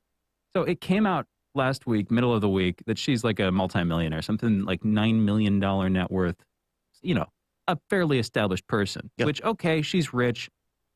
On the one hand, yes, hypocritical. On the other hand, maybe not. Maybe she's just the noblesse oblige thing, where it's like, oh, she feels with her newly attained wealth as an immigrant from Canada, she feels the need to, make society better. That sounds funny. Well, but it is funny to me because she described herself as an immigrant, as like an immigrant person of color. And then when you look at like where she immigrated from, it was from Canada, which is not exactly the most destitute country on the face of... When somebody say immigrant, oftentimes they're talking about like immigrating from Cuba, immigrating from, some South American country where you had a hard life and you were able to... Canada, arguably the most humane country in North America. Yeah. Anyway, it turns out that not only is she like a multi-millionaire, that's her net worth, she is also back due in taxes in multiple states. Really? So she owes taxes to multiple states, having created the Tax the Rich dress. Wow. Are you effing kidding me? Are you serious? I'm just going to say, again, the person who designed the Tax the Rich dress and gave it away for free to AOC for $40,000 as publicity for her own, dress fashion company is in taxes, back due in taxes in multiple states. With a multi-million just to nail this down worth. one more time. Yes. AOC goes to a gala. She goes to an event. And in going to the event, she's like, all right, I'm going to hobnob with all of these other people here. This is purely just show. Mm-hmm. And in order to, I guess, assuage maybe some of the criticism that I'm going to get, I'm going to wear a dress that says tax the rich. I'm going to make a statement, a fashion statement to go after the rich. The person who gave her the dress or sold or whatever basically was rich herself. Yes. So she fits in that. Yep. And she also didn't pay taxes in multiple states, so she even fits with that. Yes. And so she's basically wearing a dress that says tax the rich from a person who hadn't paid their taxes and who was rich. Did AOC, God, that's it's so good. It's that so is good, insanity. Jamarl. This is where you pierce the veil, and what you find on the other side of the veil is pure white blinding light. Just shining you, awakening your pineal gland. That's too ridiculous. And this is where I can finally make the joke. Guess what? Aurora James, that's the name. Yeah. Cool name, but it kind of sounds porn starry, doesn't it? Aurora James? Yeah. I'm just going to say that again. Not everybody's sense of humor. It's my sense of humor, though. I think that it's true. And sorry I'll get my mind out of the gutter too, folks. Anyway. Well, it doesn't sound funny. I mean, it doesn't porn stars, but that's hilarious. I mean, that's like on so many levels of awesome. If that makes sense. And I don't mean awesome in a great way. I mean awesome in the opposite way. Yes. That is horrendous. It is. And then also great point. I saw a couple people bringing up last week, which is what do people use the Met Gala for often? Yeah. They spend loads of money on Tax it. They haven. make big donations to it. Guess what? So they can save on taxes because it's a tax deductible donation. What was the name?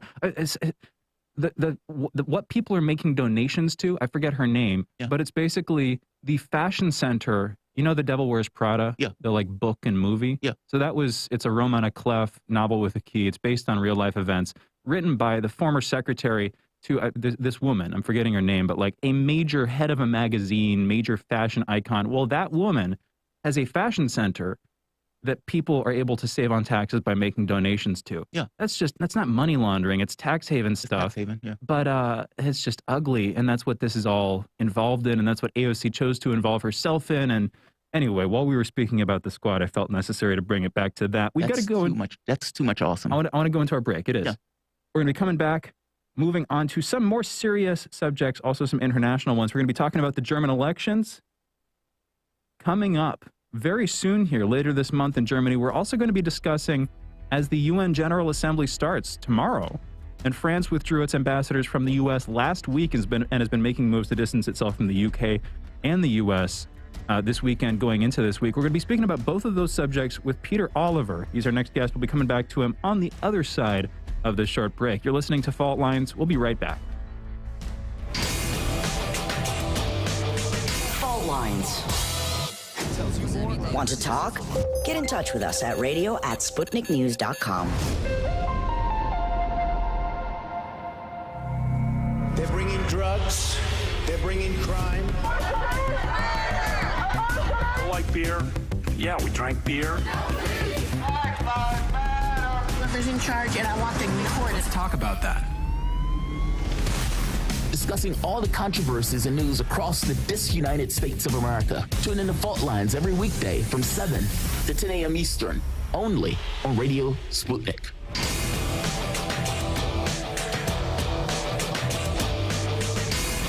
Fault Lines. Welcome back to Fault Lines on Radio Sputnik. My name is Jamarl Thomas. I'm joined with my co-host Shane Stranahan, coming to you live out of our station in Washington, D.C. If you guys live in the area, you can catch us on radio at 105.5 FM and 1390 AM. We're also in Kansas City at 102.9 FM and 104.7 FM. If you guys are digging what Shane and I are putting down, whatever platform you're consuming this content on, give us a like and share this audio or video. If you want to join in on the conversation, you can do so with a chat, a tweet, and of course, you can reach us by phone at 202-521-1320. Your engagement helps make this show what it is. So we've been having this conversation about France. I think we were talking about it earlier today, basically getting very angry with the United States. The foreign minister, France's foreign minister, called duplicity, disdain, and lies surrounding the rupture of the contract that was going to be $90 billion in submarines. Now, Australia makes the point that says, look, we gave them our concerns over the course of this meeting. France is saying that's not necessarily true, and they are using the term stab in the back in relation to the United States, the UK, and Australia on this nuclear deal. The question becomes, what happens going forward, and how is Europe taking this? At this point, the United Kingdom is not necessarily part of the European Union anymore. I mean, they've extricated themselves, Brexit and all. And so France and Germany and some of these countries will be the standard bearers. Well, Germany and Angela Merkel is on her way out, giving France a certain maybe pole position in regards to the European Union. And the question becomes, what happens now going forward that this relationship between the United States and France has fallen apart? To have a conversation about this, we're joined with Peter Oliver. Peter Oliver is an EU correspondent for RT International, providing daily coverage of political, diplomatic, and economic news from across the European Union. Peter, welcome to the show, man. Hello. Thank you for joining us. Thanks for having us back. Absolutely. So this is not going well. This is a kerfuffle, to put it mildly. I don't believe there's been any modern time frame where France has gone through the level of pulling back their ambassadors. They did this for Australia, and they did this for the United States to communicate how angry they were about this. And not to mention the war of words. I mean, stab in the back is pretty strong statement, or saying duplicity and disdain and lies. These are quite strong statements that are going along with this. How is Europe going to take this going forward? I mean, France is one of the major countries in Europe at this point. I mean, you could say one or two, depending upon Germany and how one regards Germany. But this will have impact on the relationship between the United States and the European Union. Or am I wrong on that? Is this specific to France? No, badly is how Europe is taking this. That's the very simple way that this is being put. Here in Berlin, where I'm speaking to you from, it's viewed that France is right to be upset with this, that an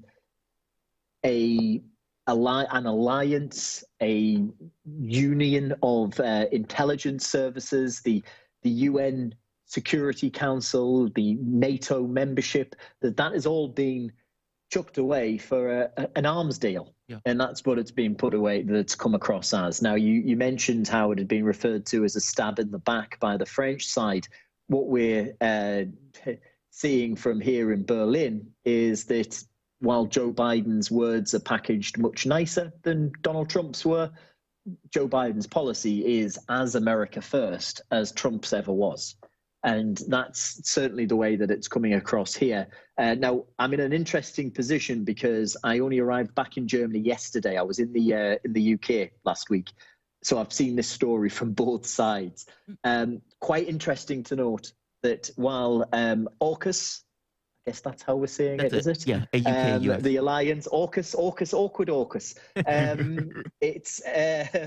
While the UK is a big part of that, it's notable that the ambassador to London was not recalled. There seems to be very much, the toys are out of the pram from Paris's side, that they've decided they're going to punish Australia for welching on the deal. They're going to punish America for forcing the hand there. And they're very much keen to punish the organ grinder and not the monkey, not the dancing monkey. And not bothering too much with recalling the ambassador from the United Kingdom. In fact, Jean-Yves Le Drian, the French foreign minister, described the UK as a bit of a fifth wheel on the carriage when it comes to this agreement. The barbs are out. The French are unhappy with everybody, and quite a lot of the European Union is on side with France here because they're left wondering, we've been let down on Afghanistan by the United States. We're now seeing France being let down to the tune of tens of billions of euro, tens of billions of dollar as well in a deal.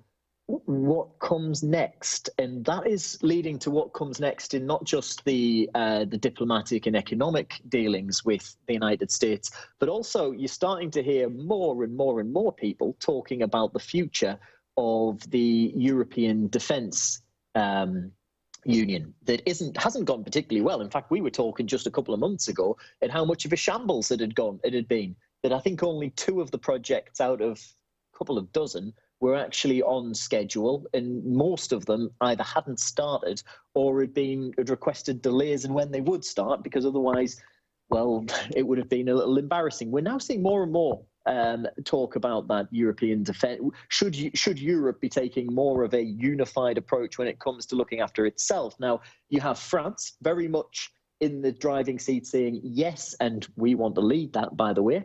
You have Germany saying we're happy with how the status quo as it is right now, but that's because, of course, in 2 months' time, we will have a new chancellor. We will have certainly a new parliament. We may not have a new chancellor in a couple of months, but that's a whole other issue.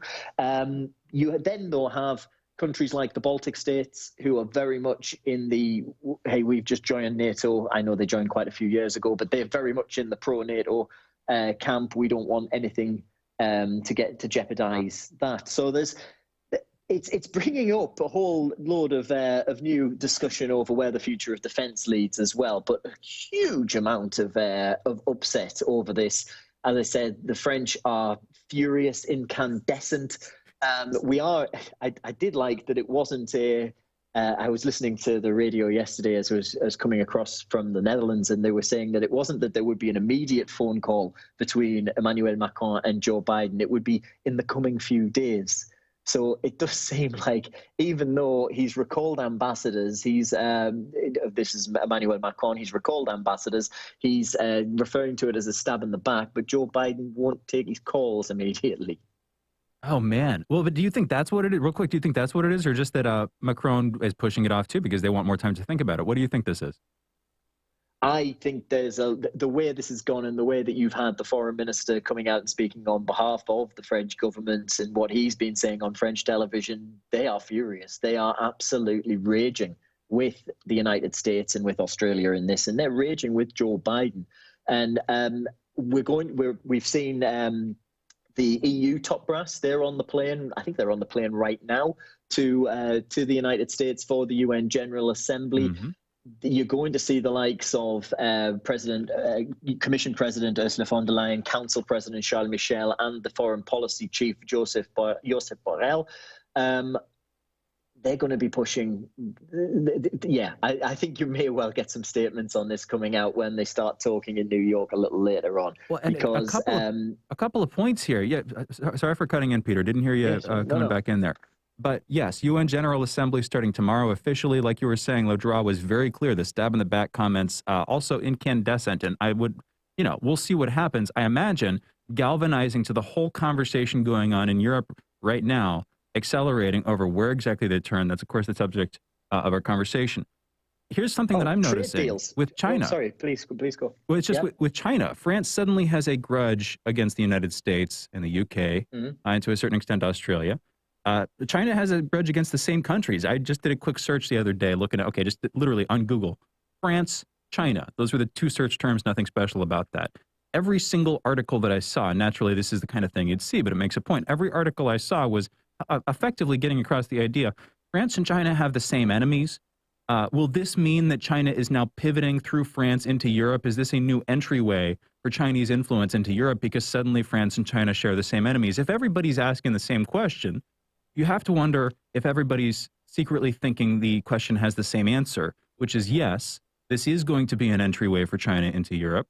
I wonder specifically what that's going to look like. And now here, I'm going to put out a model, and I want to get your take going into the General Assembly meeting and with your correspondence, with your knowledge of the diplomatic situation in Europe. Every country in Europe, China wants in terms of trade. China wants to have stronger trade relations. They want to make money. They want to, solidify their stance globally. Of course, in contest with the United States. And it seems to me, at least some parties in every country in Europe have reason to gain. They would benefit from a relationship with China. The one reason they wouldn't decide to go through with that, as far as I can tell, at least the main reason, is because of their allegiance to the United States. The U.S. doesn't want them to. But if France is pivoting away from the U.S., it seems like they and many other countries along with them will very quickly go much more fully into a trade relationship with China, which represents China's growing balance of power. China, reaching more ascendancy in the region and the United States inevitably withdrawing. That seems, again, inevitable to me. Any talk of that going into the meeting tomorrow? Peter?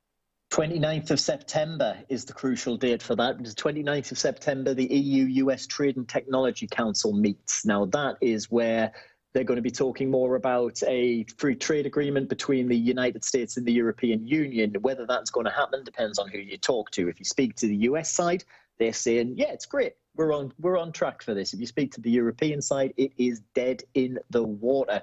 Now, I think that would depend massively on what happens at that meeting on the 29th. If the US comes back with some major movement on where there are problems there, then perhaps you could see things continue. You could see a deal between the US and the EU that would put to bed all of these problems. Now, what's going to be looming over that meeting is if the US doesn't come up with what the EU wants, I'm sure Beijing will be more than keen to try and at least meet them halfway. And that's where that could prove to be an issue. There is genuine hurt, and that's not a great thing when it comes to matters like trade deals, diplomacy, or anything like that, over what's happened both in Afghanistan and regarding these submarines.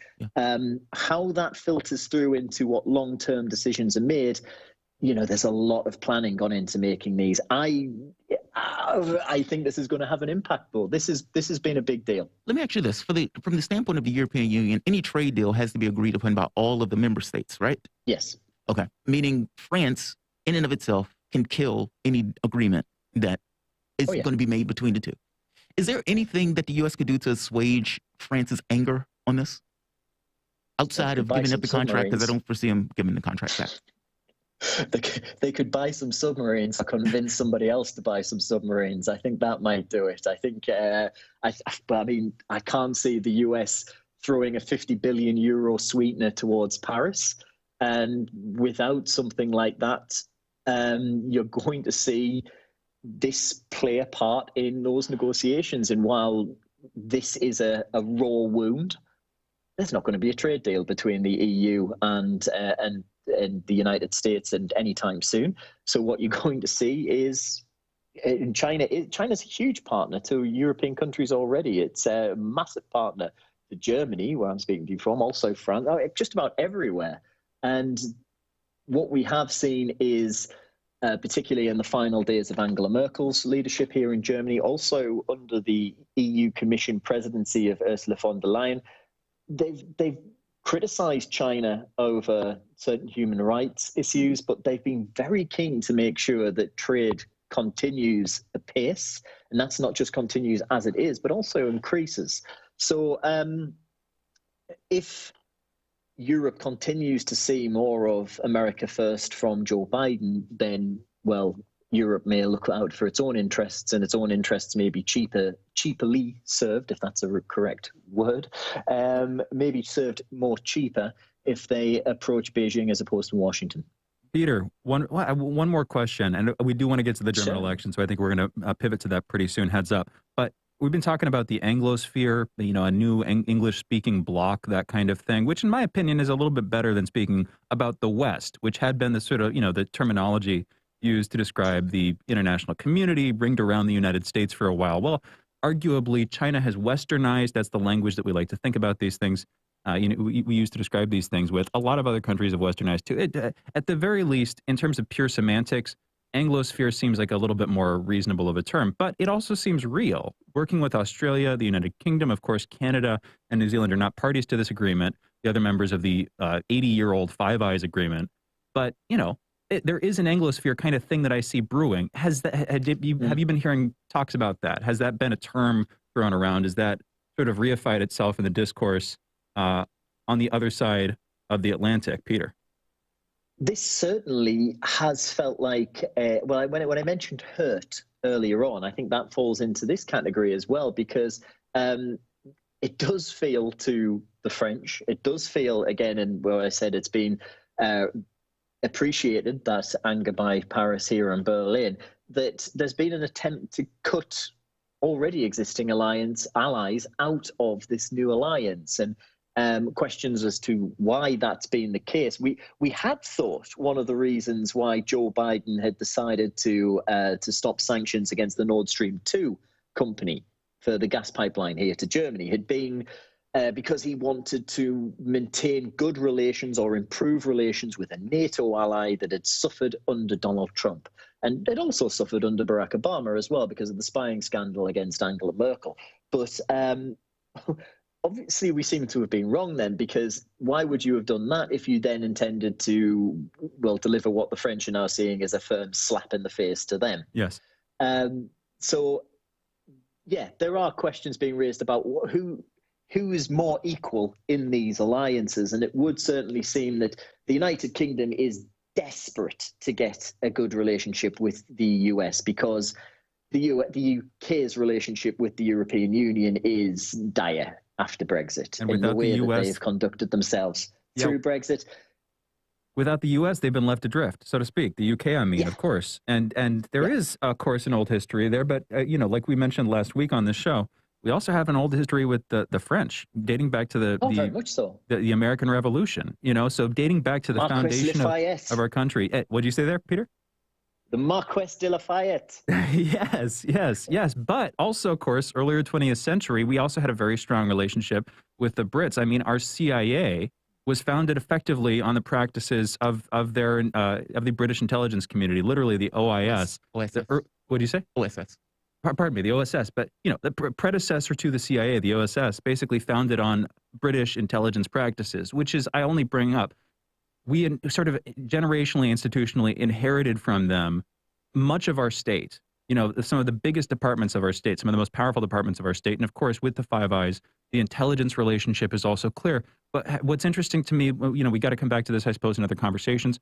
What's interesting to me is choosing the UK over the EU. It does seem like a retrenchment. It seems like we're pulling back. We can't maintain that relationship. We see that the UK is very desperately looking for a partner, and we go, okay, well, we'll take them. They'll take us, that kind of thing. There's some amity there, at least for now. Peter, we're going to go into a break. When we come back, we're going to be talking about the German elections. A lot happening there. Great to have you back on. You guys are listening to Fault Lines with Thomas and Stranahan. We are joined by Peter Oliver, EU correspondent for RT. You're listening to Fault Lines. We'll be right back on the other side of this short break. Fault Lines. We are above all the latest developments, and we don't take any sides. Radio Sputnik, telling the untold. So, Sean, what do you want to talk about today? Well, Bob, that's easy. I want to talk about the need to stop the development of self-driving cars. Again, Sean, you're driving me nuts. I think the self-driving car thing's already out of the gate. No. It's never too late. See, now, the leading experts in the field, just pick one, whichever one, leading experts have repeatedly warned us about the dangers of artificial intelligence. Look, I'm telling you, man, we have to stop the robots by any means necessary. I see what you did there. Yep.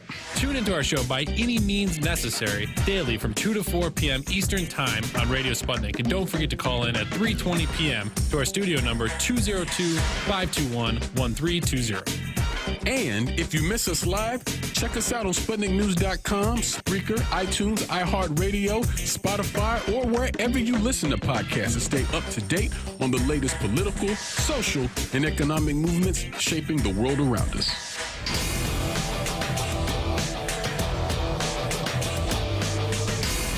Fault Lines. Welcome back to Fault Lines on Radio Sputnik. My name is Jamarl Thomas. I'm joined with my co-host, Shane Stranahan, coming to you live out of our station in Washington, D.C. So we've also been covering the German elections. Now, the German elections are going to take place in a little bit less than a week on next Sunday. And Angela Merkel, as we know, is on her way out. And not just on her way out, it seems that her political party, or the political party that she belongs to, the Christian Democrats, are also on their way out.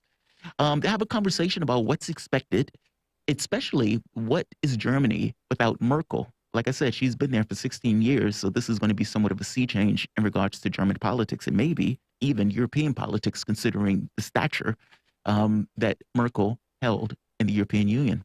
To have a conversation, we're joined with Peter Oliver. Peter Oliver is the EU correspondent for RT International, providing daily coverage of political, diplomatic, economic news from across the European Union. And again, Peter, thank you for continuing to join us.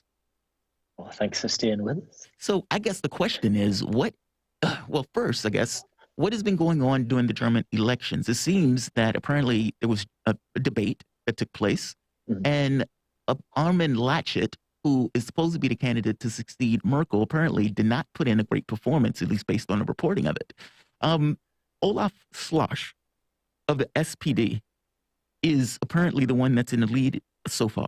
What are the expectations so far for this particular race? And has anything happened between the last time we talked that either changed the character of the race or gave any kind of, any kind of new development to drop in this contest?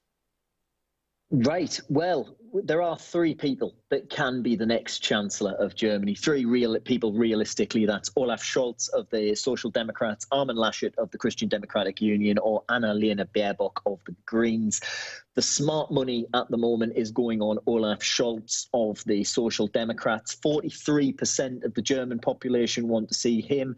Laschet on 24%, Annalena Baerbock on 19%. Last night's debate, well, that really turned into, it gave us a little sneak peek about potentially what the candidates themselves might fancy for coalitions in the future, because it's all about coalitions in Germany. You have to get over 50% of the parliament, over 50% of the Bundestag, and it's very rare, extremely rare. Once, in fact, post-war, that one party has done that. They try and get a two-party coalition if they can. This time around, it may be more tricky than that. In fact, it almost certainly will be at least a three-party coalition. That is where it can get messy. What you saw on Sunday night was Annalena Baerbock of the Greens out of the gates at the debate, attacking Armin Laschet on just about every single thing when it came to his policies. It does seem like the Greens and the Social Democrats, that at least maybe some tentative agreement or willingness to agree to perhaps agree in the future when it comes to a coalition. However, as that stands, they wouldn't be able to form a government. If you go off the current polling, they would only have 41% of the Bundestag.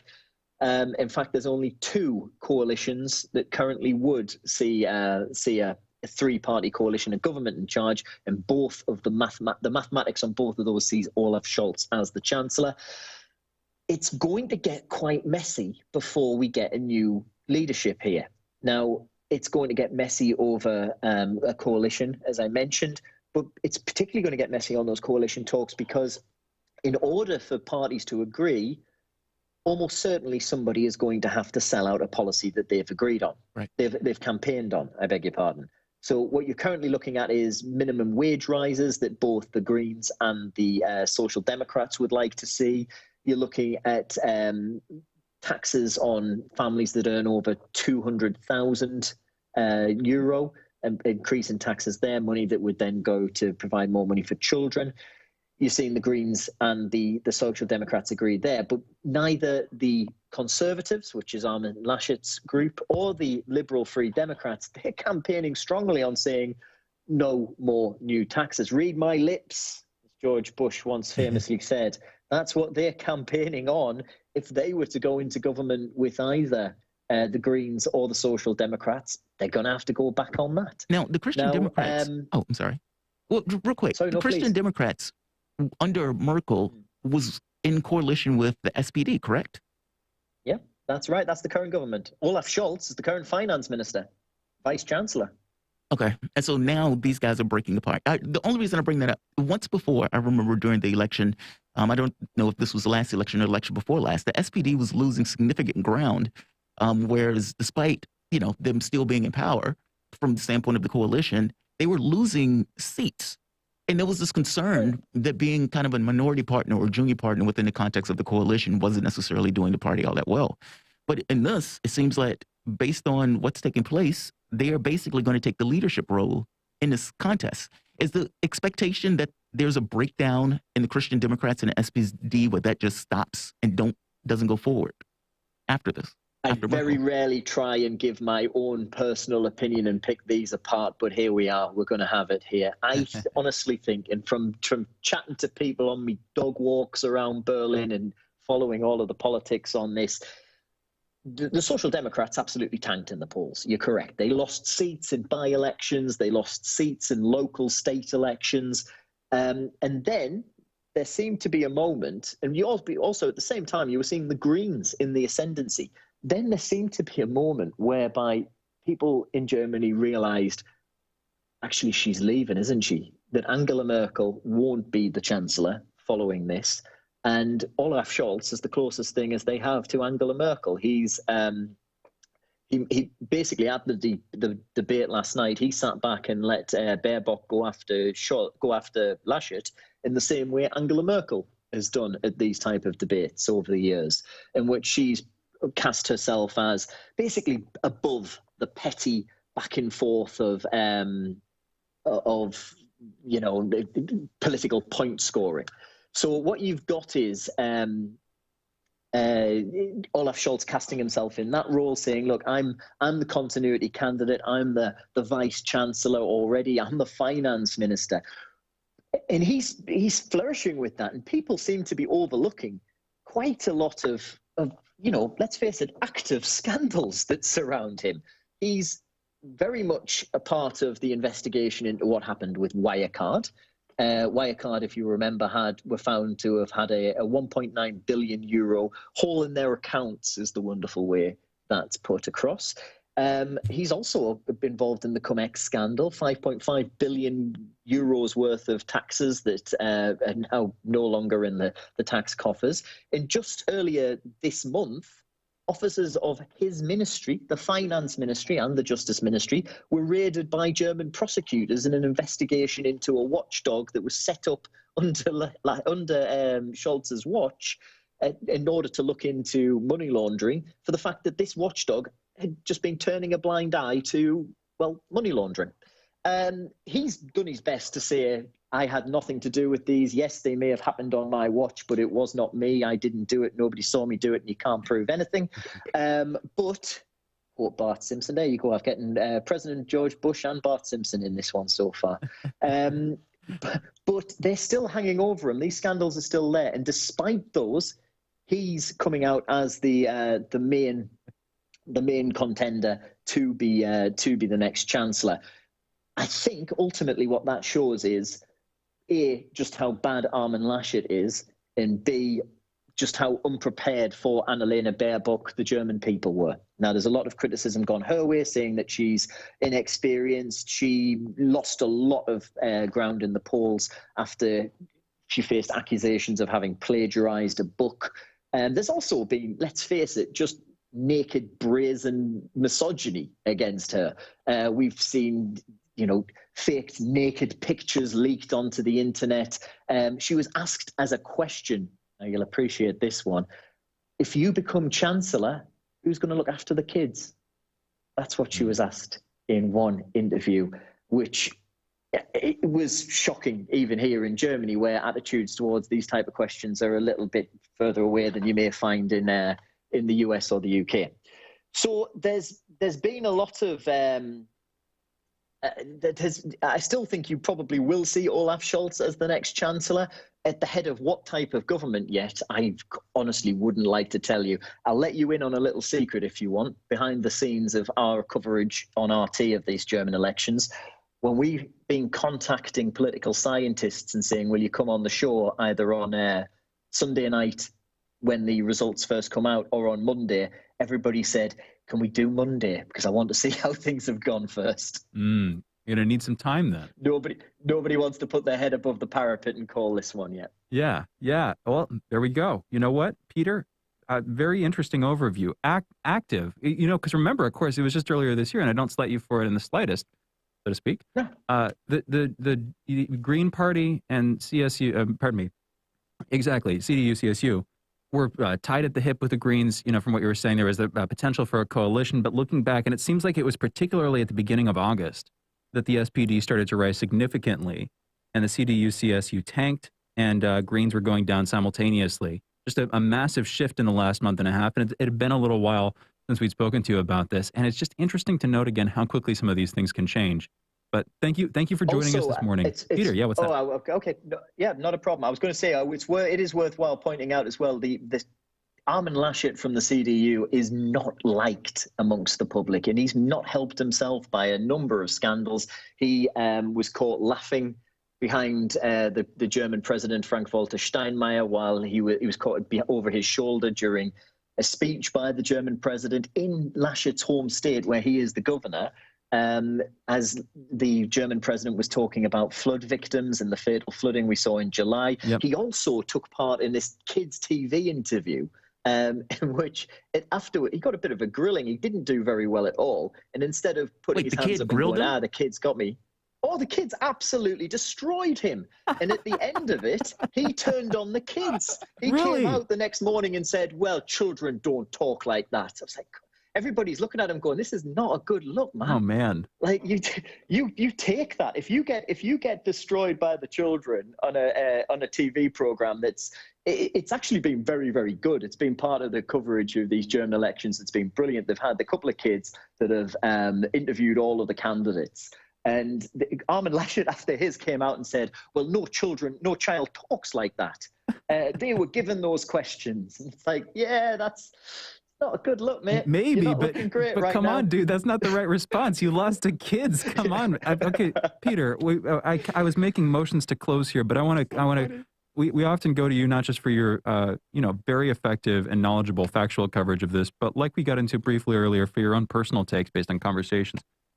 Every candidate, every one of the three, Annalena Baerbock, Olaf Scholz, and of course Armin Laschet, every one of these three candidates has serious problems. But I want to ask you genuinely, how many of these problems do you think, okay, the media, from each party is putting this stuff out, how much of it is, wow, these are actually very bad candidates?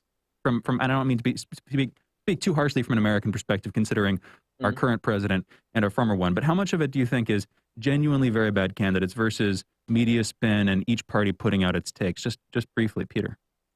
Right. I think what we end up with is whoever out of the three, if we look at it in the broad spectrum, out of the three, out of Scholz, Laschet or Baerbock, each one of them, you wouldn't see too much of a major shift in German policy externally and internally. Now, I will caveat that by saying Baerbock externally and internally would be a major change. The Greens want to speed up things like the phase out of coal. Also, Baerbock has been very keen to say that Germany should basically peg its foreign policy to the United States and follow Washington wherever it goes. Out of Scholz and Laschet, though, you're probably not going to see too much of a change. I was doing pieces at the beginning of the year saying that Laschet was basically Angela Merkel's choice to be chancellor, to be the next chancellor.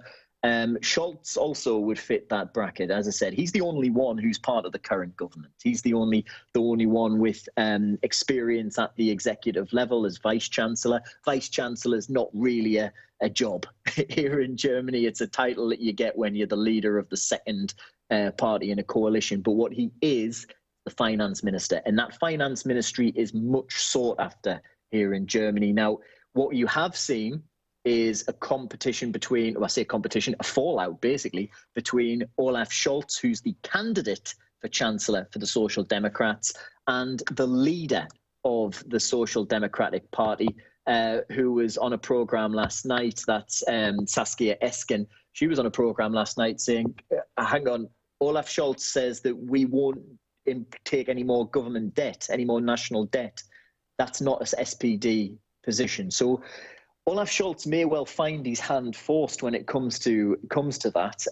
But realistically, if Scholz is the chancellor, you're not going to see too much of a big change in how Germany acts. What you're not going to have, though, and I don't think we can stress this enough, is the personal clout internationally of Angela Merkel. Yeah, you don't spend that many years at that level, at that job, without having some real skill internationally. And I think one of the interesting things about Angela Merkel as an outgoing chancellor is, after so many years, how little we know about how she does things, how little we know about how she conducts herself both privately and professionally when we don't see for the press, or when we don't see when she speaks to the public while campaigning.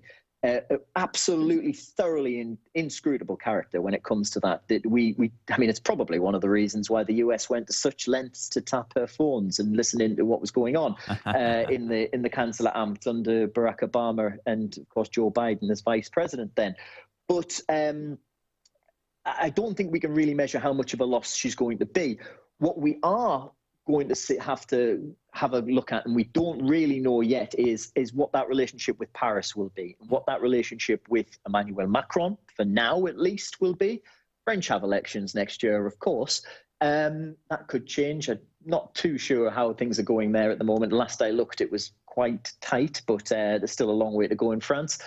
How that relationship shapes up, because for so many years, for say almost 16, you've guaranteed to have had Angela Merkel, first with Sarkozy, then with Hollande, now with Macron, and they have been, and they will continue to be, the driving forces within the European Union. How that continues afterwards, that's going to depend on what type. Maybe Olaf Scholz comes out as quite a bombastic character as Chancellor. I don't think it's going to happen based on what we've seen from him, but we are going to probably have to see a little more from Olaf Scholz if he's to be the next Chancellor, and how he's going to basically take control of a Chancellor's office, which has very much been... It's worth pointing out, if Angela Merkel had ran in this election, she'd win. She'd win by an absolute landslide. So not many politicians after 16 years nearly can say that. And that's how much of a hole she is leaving. And it's a hole that whoever takes over, I don't think they're going to fill particularly completely. Inscrutable figure, almost ineffable one. In terms of her stature in the German political system, although I don't want to glorify German leaders too much after what that did to Germany earlier on last century. Peter, we've got about 3 minutes left. Will you stick with us through the end of the hour, please? Of course I will. Thank you, sir. You've very voluntarily stuck with us until now, and it's really, really good to talk with you about this. You were mentioning the relationship between Germany and France, of course, just now. That's big. We've been talking before with Merkel coming out. France is making a big ascendant set of moves here, and the United States withdrawing in various ways from the world scene, voluntarily and involuntarily pulling out of Afghanistan, and this move, the AUKUS move, of course, that we were talking about last statement, that leaves France as not just the leader of the EU, but in some sense potentially as the leader of Europe proper, a title which, even though nominally it would have been given to the EU, I would argue was factually held by the United States. This leaves Europe somewhat adrift. Where do you think the German public, regardless, because we don't know who's going to be leader exactly, but whether you take the German public or you take the bureaucracy of Germany, the German state, which would persist past any given candidate, any given chancellor, where do you think they will take Germany as France makes its ascendant, moves, and Germany's sort of left to make its own moves? Peter? Right. First off, from the German public's point of view, there is no appetite in Germany to be the leader of Europe. You will find people point you towards Brussels when it comes to those type of things. Of course, many people want a strong Germany. They want politicians pushing for pulling in Germany's direction, but there is no idea that Berlin is the leader of the European Union. Whether how that works in France, I mean, Emmanuel Macron is quite often perceived by those that don't like him too much as wanting to be the ruler of the EU. I know certainly in the UK media, he's often portrayed, and sometimes in quite unflattering style, as a modern-day Napoleon. He's certainly not that at all. What we are going to see, though, is France taking, if not a step ahead of its partner in Berlin, but certainly at least coming up to pushing ahead of Berlin when it comes to taking that lead internationally, representing the European Union. Look, it's worth pointing out, while Angela Merkel has been in power, you don't get anything really decided without somebody at some point coming here to Berlin and having a chat with her about it. Peter? Now, that's that's an interesting way to look at it. So whether that now becomes Paris as the stop in the future, well, that's one for after this election. Absolutely. Or Belgium. I mean, the EU itself, as opposed to any individual member country, whether the Commission can, pull its weight, whether that can stand as a sort of centralizing bloc, or whether France comes to dominate, along with a few other countries. Open questions. Peter Oliver, great talking with you. EU correspondent for RT International, providing daily coverage of political, diplomatic, and economic news from across the European Union. You're listening to Fault Lines with Thomas and Stranahan. Going into our break, we'll be back in a minute with headlines and the last hour of this morning show. Be right back.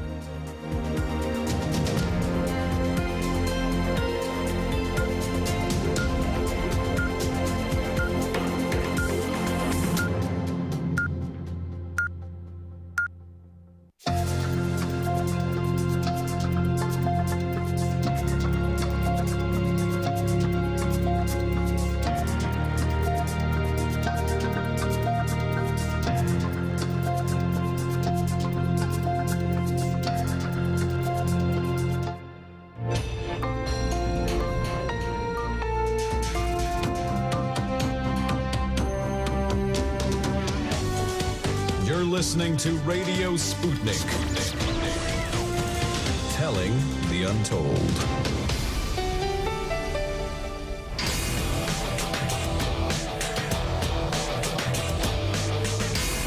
Fault lines. Live from across the disunited states of America, it's time now for another hour, our last this morning, in fact, of the most disruptive show covering news, politics, and events from across America and our world in the independent corner. I'm your political analyst, Shane Stranahan. And in the left corner, I am the indefatigable, the last man on the wall, your political analyst, Jamarl Thomas. And together, that means you're listening to Fault Lines with Thomas and Stranahan. Alrighty, folks, it is September 20th. It's a Monday, and it's just past 9 a.m. Eastern here in Washington, D.C. We've got headlines, and we're getting into them. First up, in COVID news, there are about 40,000 new COVID cases reported in the United States. That's from yesterday. There were also 292 deaths reported yesterday. Over the past week, there have been an average of about 148,000 cases per day. That's a decrease of 8% from the average 2 weeks earlier. 54% of the total American public has been fully vaccinated, and 64% of residents have received at least one dose of a COVID vaccine. As of this morning, the coronavirus has infected 42,065,000 people across the United States. It has killed 673,929 people here in the U.S. At a virtual meeting during the United Nations General Assembly this Wednesday, Biden plans to present a global plan for responding to the coronavirus, as world leaders are now split over how to best respond to the coronavirus in their countries. The biotech company Pfizer stated today that their 2-dose COVID-19 vaccine was safe for children ages 5 to 11, and it showed a robust antibody response in these kids. The company said their trial included more than 2,000 children who were administered the shots at a reduced level, and the results were comparable to, quote, antibody responses and side effects to people given the vaccine ages 16 to 25, end quote. Pfizer is submitting their data to the FDA for review and approval for emergency use authorization in these children. In national news, more than 2 weeks after her fiancé returned without her, the believed body of Gabrielle Petito has been found in Wyoming. She began a 4-month-long road trip with her fiancé in July, and when he arrived back at his home in Florida 2 months early with their shared van, this spelled trouble for Gabby. The fiancé, who initially refused to talk to anyone and immediately lawyered up, has gone missing. Authorities have been looking for him since Friday. The Senate ruled yesterday that Democrats cannot include pathways to citizenship in their $3.5 trillion budget reconciliation package. A vote on the $3.5 trillion budget, or the $3.5 trillion bill, is due this coming Monday in the House. The U.S. flew Haitian migrants back to their homeland on Sunday and blocked many others from entering the country as the situation on the Texas border became worse. With the number of migrants reaching over 12,000 the weekend, the country apparently decided it had enough with the entries and will move to block and expel many of these people. Many are calling this the beginning of what could be one of America's swiftest large-scale expulsions of migrants or refugees in decades. And I shudder to think what the media would have said about Trump if he'd done anything like this. And Jamarl, you see what I'm saying, right? Absolutely. I mean, keep in mind, one of the attacks against Trump was immigrants, migrants, the policies that he was taking in regards to immigration. They're doing mass expulsions of Haitian immigrants. It's very wild. I was reading through the story yesterday and even looking at it today. 12,000 at this point that was under a hot bridge, very little services or, from the standpoint of bathrooms and everything else. Yeah, it was a horrible situation. I'm not quite sure how that happened, though. I mean, I didn't see what was going on as a precursor to the event. It was just all of a sudden 10,000 Haitian immigrants on the border or something like that. I don't see how it built up like that, but yeah, if this was Trump, I strongly suspect the take would be very different. Yes. And speaking of Trump, former President Donald Trump has spoken recently with Republican senators and allies, apparently gauging support for ousting Minority Leader Mitch McConnell. While initial support for the move seems very low, this could grow into a larger issue for the GOP, especially as the 2022 Senate midterm elections are arriving. And Trump's possible 2024 presidential bid is, of course, also coming up in 2024. In international news, France withdrew its ambassadors from the United States last Friday. That was a response ever sharper than words they'd said earlier in the week. A response to the move by the United States to pass a submarine deal with Australia and the UK. France refers to this at the time as a stab in the back. That was, of course, before they withdrew their ambassadors. In the process, the U.S. bulldozed the deal the Australians had with the French to procure submarines to the tune of 90 billion American dollars. In ongoing fallout continuing over the weekend, France also canceled an upcoming defense meeting with the United Kingdom, which was due to take place this week. The withdrawn French ambassador to the United States says they were absolutely not informed of the deal before its signing. Australia says they were. Regardless, Macron and Biden are reportedly due to have a talk sometime in the coming days, but that hasn't happened yet. Apparently, a big diplomatic crisis. We've talked about this, and we're going to be talking about this throughout the morning, but I feel like I haven't properly underlined, in my opinion, why this event is so significant. Withdrawing ambassadors from a country is something that we've come to expect from our enemies, from China and Russia, and really not even from China. It's really just Russia. Okay, we're going to withdraw our ambassadors. Now we're going to send them back. We're going to cut off diplomatic relations. Now we're going to reinstate them. That's the kind of thing. And this was all under, all while Russiagate was happening, all while we were using them as a convenient boogeyman to sway American politics at home during an election cycle and during a very controversial, tumultuous president and presidency. Anyway, that's this is no modern equivalent. Yes. And this is our ally. Yeah. France is one of the two most powerful countries in the European Union. Them withdrawing their ambassadors from the U.S. means suddenly that they kind of view us as an enemy, or at least that they feel so slighted by us that they're like, no, we're not going to talk for a while. It's like, again, it's like if you had a really close relationship with a friend. This is stupid and it trivializes it, but maybe it makes it feel a little bit more relevant. A really close relationship with a friend, like they're one of your besties, that kind of thing. And then you do something that hurts them, and you don't realize quite how badly it hurts them until they decide they're not going to talk to you anymore. Yeah. They're like, yeah, we're done talking. I might send you a letter through my friend, but I'm sorry, we're out of it. That should cause you to look in the mirror and go like, wait, to really evaluate your relationship with the person, but also to evaluate your own actions. Now, again, it trivializes it. I'm not saying that, I bring that up, as a sort of hopefully useful analogy. The point being, this is a big move by them, right? Yeah, they're considering it a big deal. I mean, you heard Peter, incandescent, I think was the word he used. Yes. I mean, and the words and the language that they're using, stab in the back, lying, or duplicitous. These aren't, these casual, it gets across a certain severity in the way that they're saying this. Yeah, it's a lot of money. What, $90 billion? Mm-hmm. I mean, so yeah. And from their assessment, you guys lied. Australia is basically saying, we didn't lie, we were giving them our concerns going all the way through. Either way, they're very angry. Yes. Yeah. Yes. You know what? We've got more headlines. Let's get into them. North Korea has warned against the submarine deal we were just talking about, which was signed last week. They also warned against the simultaneous formal creation of the AUKUS defense group. They said that those actions could trigger a regional arms race. Now, this comes as North Korea and South Korea were participating in their own arms race, sending missiles on the same day within hours of each other last week. But there was a lot of stuff going on in the Pacific Ocean and its adjacent seas last week as well. We'll be getting into some of that when we speak with Carl Jha in a few minutes. Continuing with headlines, the United Nations General Assembly is beginning this Tuesday. President Biden will be making his first speech there as American president under exceedingly harsh circumstances following over a month of significant failures on the part of the United States. Those failures include both the bungled withdrawal from Afghanistan and the rejection of France, and in the process, the European Union, with this deal last week. A Hotel Rwanda hero has been convicted on terror charges after what his supporters are calling a politically motivated show trial. Paul Rusesabagina turned into a fierce government critic and has been blamed for, quote, founding a terrorist group and financially contributing to terrorist activities, end quote. Specifically, he was convicted of backing a rebel group blamed for firearm, grenade, and arson attacks in the country. And yes, he was the person who Hotel Rwanda was in some sense about. Don Cheadle played this guy, basically. At least 8 were killed today in a mass shooting in Russia on a university campus after a gunman there opened fire.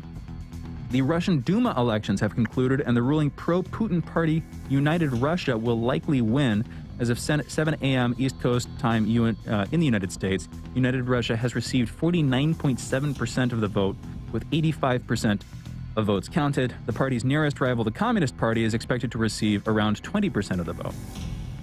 In Earth and Science news, a group of endangered penguins were killed by a swarm of bees on the coast of South Africa.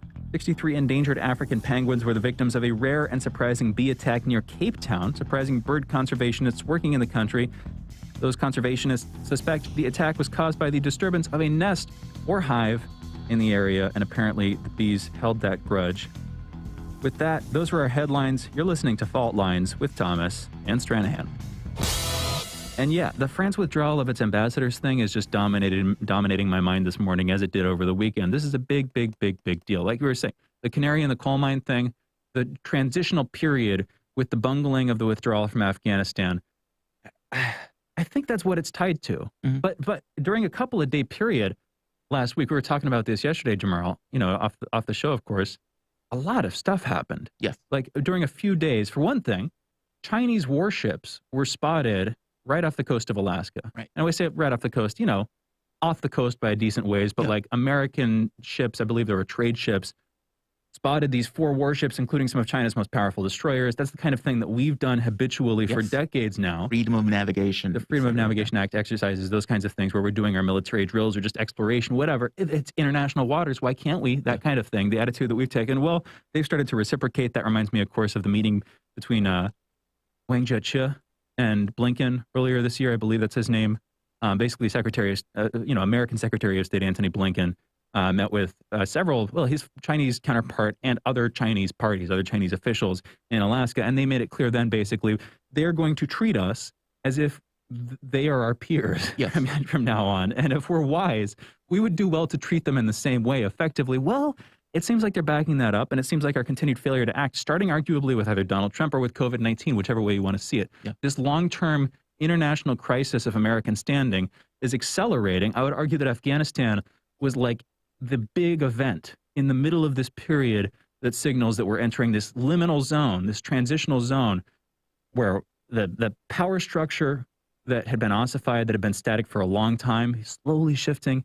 That shifting is now accelerating. Who knows what comes next? It's probably going to mean China's in some way in the lead. But there's also this question that we got into yesterday of whether or not this is going to turn into a war, which would likely be a world war. Yeah. Right? We talked about this tomorrow, but what's your take? One thing to point out with this, I don't think we should underestimate how bad blood can kind of flow, in the sense of China and the United States and France on this. Even with Peter Oliver, when he was making the point of saying, well, if there's going to be a trade deal, all of those member states have to be a part of that trade deal. And in the way that France is regarding now, I have a hard time believing that trade deal is going to take place if France has anything to say about it. They are clearly upset about this. From the standpoint of China and the United States, what is it called? Thucydides gap. This, the secondary power or rival power. The Thucydides trap. That's it. Thucydides trap. Thank you. Where there's this kind of, when a rival power is coming up, and there's let's say a hegemonic power, the hegemonic power basically tries to maintain their position, and oftentimes those things end up in war. Think of Serbia and Austro-Hungarian Empire in the First World War, where you have Serbia being an up-and-coming power. Austro-Hungarian Empire wants to take advantage of and put them down a peg, and nobody at that point believed that there was going to be a world conflict, and all of a sudden you ended up in something larger. The hope is that that's not where we are. Many of the conflicts that we have these days are proxies, and honestly, there is no winning a war in this context. When you get to a point where the weapons and the systems that you're using are so catastrophic, you're talking about lasers, you're talking about things knocking satellites out of the sky, you're talking about nuclear weapons. Any conflict like that invariably gets to the point of some kind of nuclear exchange. And the reason is pretty straightforward. No country is going to allow themselves to basically lose. And you're always going to have that. It's like pulling the gun out at the very end of the moment, meaning any of these conflicts can get horrific. And I honestly do believe, I guess my biggest concern is not so much that people are planning and will willingly get into a war with eyes open. I'm more concerned about the sleepwalking into a war, like the levels of brinksmanship that gets people in these political positions where they can't step backwards. Those are my larger concerns about it. But what do you think? We were talking about it earlier today, and we were going to be able to talk to Jean about it. I was a little bit more, I don't know if it's optimistic or what, but I guess optimistic. You're more optimistic about this? Yeah, I guess optimistic is the right term. One of them. I hope that, incompetence is a bad thing regardless. Incompetence can show itself in various ways. I hope that our leaders are more corrupt than they are insane. I hope that the military-industrial complex grift, which is just a constant through line in the system, the constant spending of money. We are the largest country. We're the policemen of the world. We need to spend a lot of money regardless. We're a big country with big interests, that kind of thing. but the immense waste of it.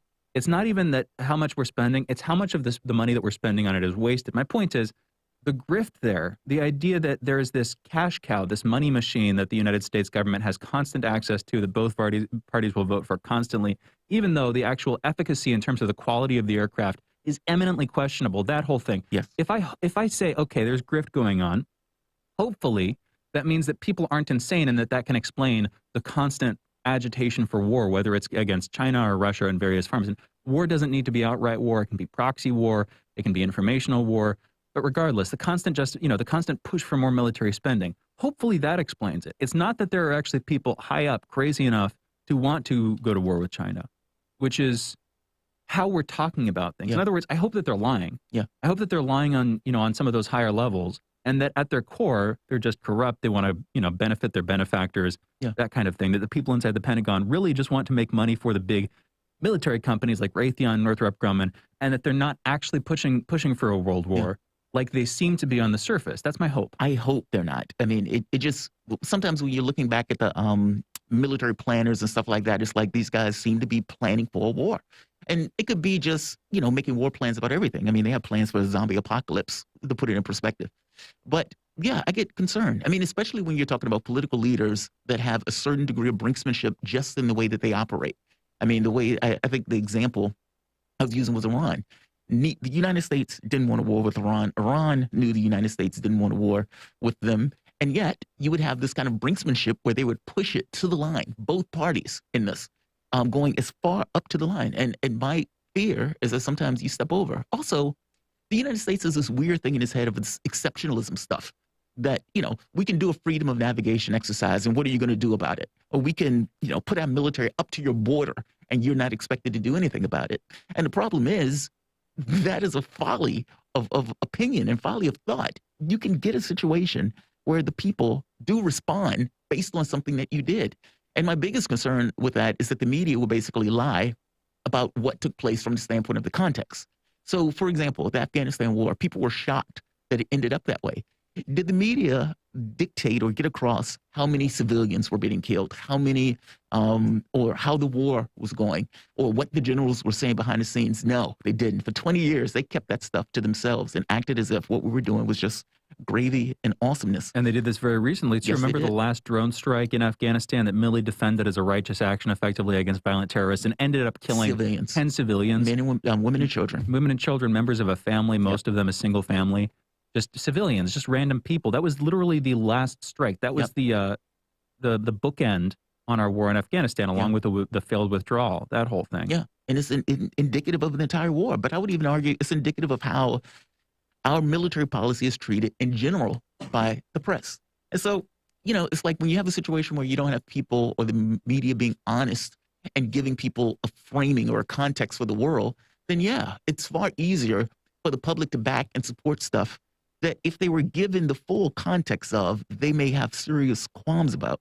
All of this stuff to me just spells, this kind of bad potential for sleepwalking into a conflict. Which is why I'll be honest, the Gabby Petito thing, for some reason, it comes back to mind for me. I just feel like it's a distraction, man. I feel like that kind of thing.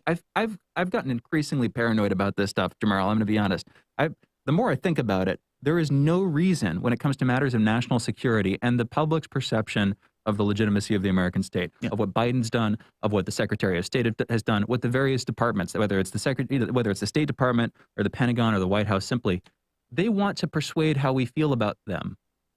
Full stop. They want us to feel more good things about them and less bad things about them. They want, and if they're doing something that's embarrassing, unless one party is really going to benefit from using that against another, like we saw potentially with the Afghanistan thing, where the media was suddenly hitting Biden for withdrawing, basically, because arguably the Pentagon wanted to stay in, or war, right? Arguably, anyway. Then unless there's like an internal rivalry, then broadly we're not going to hear about things from the mainstream media that make us like them less. They're going to try to distract us, and that's how it works. It's more lies of omission and simple distraction than lies of commission, although those happen sometimes too. Yeah, I consider these different subjects. I mean, people have different interests. And I don't, like I said, we've had like the Peterson case, et cetera. There seems to be a certain type of case that bubbles up on these type of fronts. So yeah, I don't necessarily see the connection on it, but who knows? I hear you. Let's go into our break. You guys are listening to Fault Lines with Thomas and Stranahan. We're going to be coming back in a minute. Be right back. Fault Lines. 24 hours a day, 7 days a week. We give you the most essential information out there. Radio Sputnik, telling the untold. Feeling kind of blue, but maybe also kind of red, and kind of purple, and kind of alone? You've got a friend on Radio Sputnik.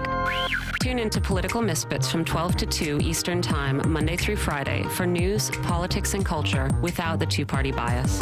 Catch us daily on 105.5 in Washington, D.C., or 102.9 or 104.7 in Kansas City. Or find us on Twitter, Facebook, YouTube, Spotify, or wherever you get your news.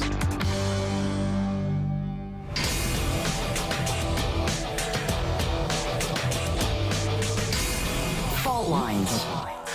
And we're back. You're listening to Fault Lines with Thomas and Stranahan, taking your calls. 202-521-1320. Again, 202-521-1320. Doing our best to bring our guest on. And in the meanwhile, turning to you for conversation, contact, communication, all that. 202-521-1320 is, again, the phone number. Yeah, the France thing is just dominating my mind over the weekend, Jamarl. I'm like, because it was when we started stock. You know, we had a conversation, I believe, you know, we talked briefly Saturday, but it was really Sunday morning that we had a serious sit-down conversation about a bunch of this stuff. Yeah, basically, what does it mean going forward? Yeah. And, you know, it's not just one thing. People can't necessarily look at this stuff as an individual act. It's kind of a series of things. I mean, everything from an inability to handle stuff like COVID, everything from the number of people who died during COVID, everything from Trump being elected in and of itself and what that did to European leaders, this kind of American first policy. Even going into the Biden administration where this was supposed to be America is back. And you have something like this, either Afghanistan, where people are like, whoa, meaning all of the European allies, be it France, the United Kingdom, Germany, all of them took serious qualms with what was taking place. And it didn't necessarily help that it seemed like the U.S. was kind of blowing off those European leaders when they were trying to call and everything else. And again, this is somebody who supports Biden or the United States getting out of that country, even though I don't necessarily like the way it was, it transpired. And yeah, even this, I mean, where it seems like, you know, like Peter Alba made the point about an American first policy under Joe Biden, that regardless of whether he's boisterous or brash, it was basically still the same thing. And so, you know, Ursula von der Leyen, yeah, making this point about, you know, maybe we should have a European foreign policy. Well, even that is getting across something. You know, I don't know the last time I've heard Europe make that argument about, hey, like higher levels of Europe, by the way, hey, maybe we should have our own foreign policy that is separate and distinct from the United States. All of that stuff is getting across a perspective change around the world. So, yeah, it's a big deal. I don't think it's a minor thing. I think the canary in the coal mine is probably the good analogy for it. I think it is too, and I'm worried that the coal mine is soon going to be full of dead canaries. I think we're going to see a lot more of these things coming, but it's going to be a longer process. And again, war is the thing that comes to mind, and war is ultimately what I'm worried this might lead to. We got a caller. In fact, we've got callers, and we've got room for more. 202-521-1320 is the phone number. We have Tarif calling in from New Orleans, talking about the U.S., Australia, UK nuke deal, the nuclear-powered submarine deal passed last week, or really announced last week. Tarif, what's on your mind? I have two quick comments, but first I got to get this out the way. Free Jordan Science, free Dan Zinger, and hands off Haiti. The nuke deal, from what I understand, with the 8 submarines that's going to be built for the next 10, 12, 15 years, is something that's hot, you know, technology that the Australians never used before, and it's going to be very expensive. And Malaysia, from what I understand, Malaysia, Indonesia is upset, and some other countries in Southeast Asia, because it kind of messes up the geopolitical arrangements in that part of the world. But who it benefits is like, you know, U.S. and Britain mainly, and I think India as well. But still, with that, some of them countries still upset, even though they're not really against it, but they're not for it. It messes up what's going on over there. And my last comment is this: dealing with what's going on in the nation, we got, you know, the right versus the left and all that.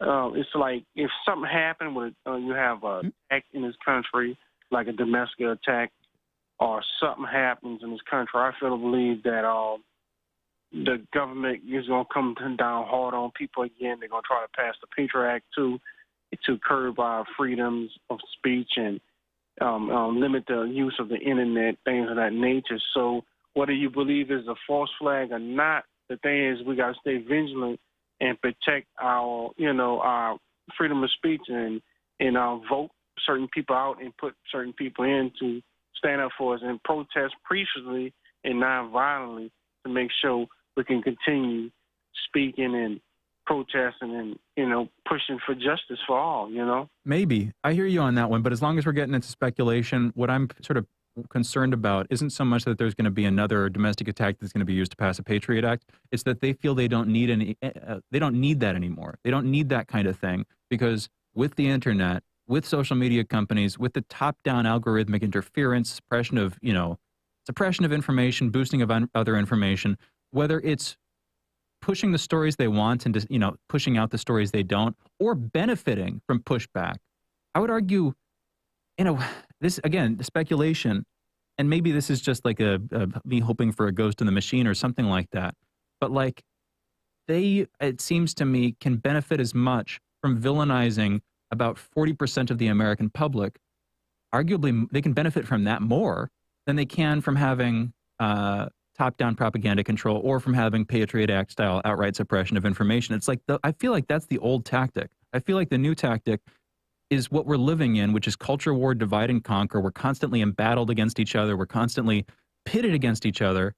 As long as we're talking speculative stuff, that's kind of what I'm worried about. When it comes to the France deal, here's another side of this that I don't think we've talked about yet. In Europe, France is the only country to have nuclear submarines, to have nuclear-powered submarines. And so it's just interesting and notable in itself. If you look it up, you can, check it out. It's right. Interesting to note that they're, the one country in Europe with nuclear submarines. And also interesting to think through this a little bit. This deal would have been a big one for them. They would have been, selling arms to an ally, to Australia, sort of reaching across old lines, establishing a relationship with a distant trading partner, showing that they're on the upswing. This would have been a deal under Macron. Part of what's interesting to me about this, Le Drian, the French foreign minister, when he calls this a stab in the back, well, that follows him calling this the biggest deal of the century for France so far. When I first read that, I was like, but why? This is only $90 billion. Admittedly, not a small sum of money, but for a country the size of France. For France, but that's the catch. But here's the thing. For France, yes, but also maybe this isn't just about the money. Maybe this is also about their arms industry, keeping their arms industry healthy and vibrant, establishing themselves as, another arm manufacturer alongside Russia and the United States, and another major country doing development on this stuff. Also just setting up those relationships. My point is, if we take them at their word that this is the biggest deal of the century, why is it? How is it? What does this suggest about where France wants to go? What kinds of deals they want to make? What country they want to become? What country Le Drian wants them to become? What country Macron wants them to become? Because it's a more militaristic and independent one, it seems, certainly. Yeah. Well, yeah. I mean, I wouldn't be shocked that they want to keep their industry up. And right here, they were getting 12 conventional submarines in the project itself. So even though they might have had nuclear submarines, what they were selling, Australia in this case, were going to be just conventional subs. Yeah, I mean, all countries want to keep their industry up. I mean, think of how the United States did with, what was it, Elon Musk or Bezos? Like one loses the contract, but they give another contract to the other one just because they want the space industry to keep going and proliferate. I would imagine it's no different with France on this. And so, yeah, they probably did consider it a major deal. And one point that Tarif brought up, India. India is interesting in this. So apparently India is not necessarily happy with this deal either. This is the deal between Australia, the United States, and Britain to share nuclear-powered submarine technology has some in India asking why it wasn't granted the same technology by the United States. But they also make, this is, SCMP Morning Post. It says, but some point out that India would lease this nuclear subs from Russia, stand to benefit from AUKUS as it appeared aimed at countering China in the region. So basically, India, whether it's getting any kind of technology from the U.S. or not, is almost secondary to the point that India considers China as a rival, and having Australia with nuclear powered subs assist in basically putting a, I guess you can say, a limiting or restraining factor in their heads anyway, against China. Yeah, it changes the geopolitical balance in that region. I guess that's kind of the point. Yeah, I agree with you. It's all countries want to maintain their capacities as a governance. And France, I would say more than many of the other European nations, have been more militaristic in the way that they, look at the world and the way that they frame that stuff. Even when we were doing those attacks against Libya, France was one of the countries that was involved in that. It was like the UK and France. And so I'm not necessarily shocked by it, but that's a good point. Why is this such a big deal for them? And, $90 billion is a lot of money, but it may go beyond the money. It could go literally to keeping the industry afloat. Keeping the industry afloat, keeping a certain perception, getting a certain perception of them around the world going, that kind of thing. Yeah. I mean, it may go beyond just the cash, basically. It's not a rhetorical question. I asked the question because I don't know. Yeah. Hopefully it's a valid one. Tarif, thank you for the call. Appreciate it, man. I'm going to take us into a brief break. When I come back, still struggling to get our guest on. Carl Zhao is supposed to join us. 202-521-1320 is the phone number. Again, 202-521-1320. Taking your calls again when we come back. You're listening to Fault Lines, back on the other side of this short break. Fault Lines. Tough questions are the most powerful weapon we have. As long as you have questions, we'll keep asking.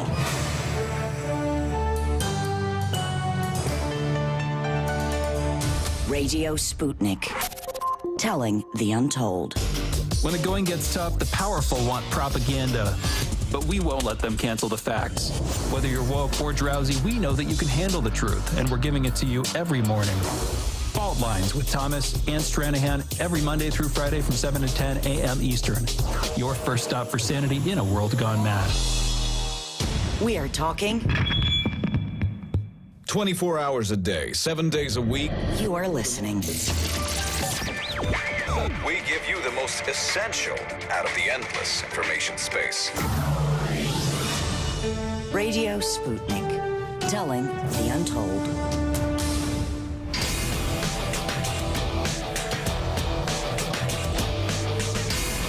Fault Lines.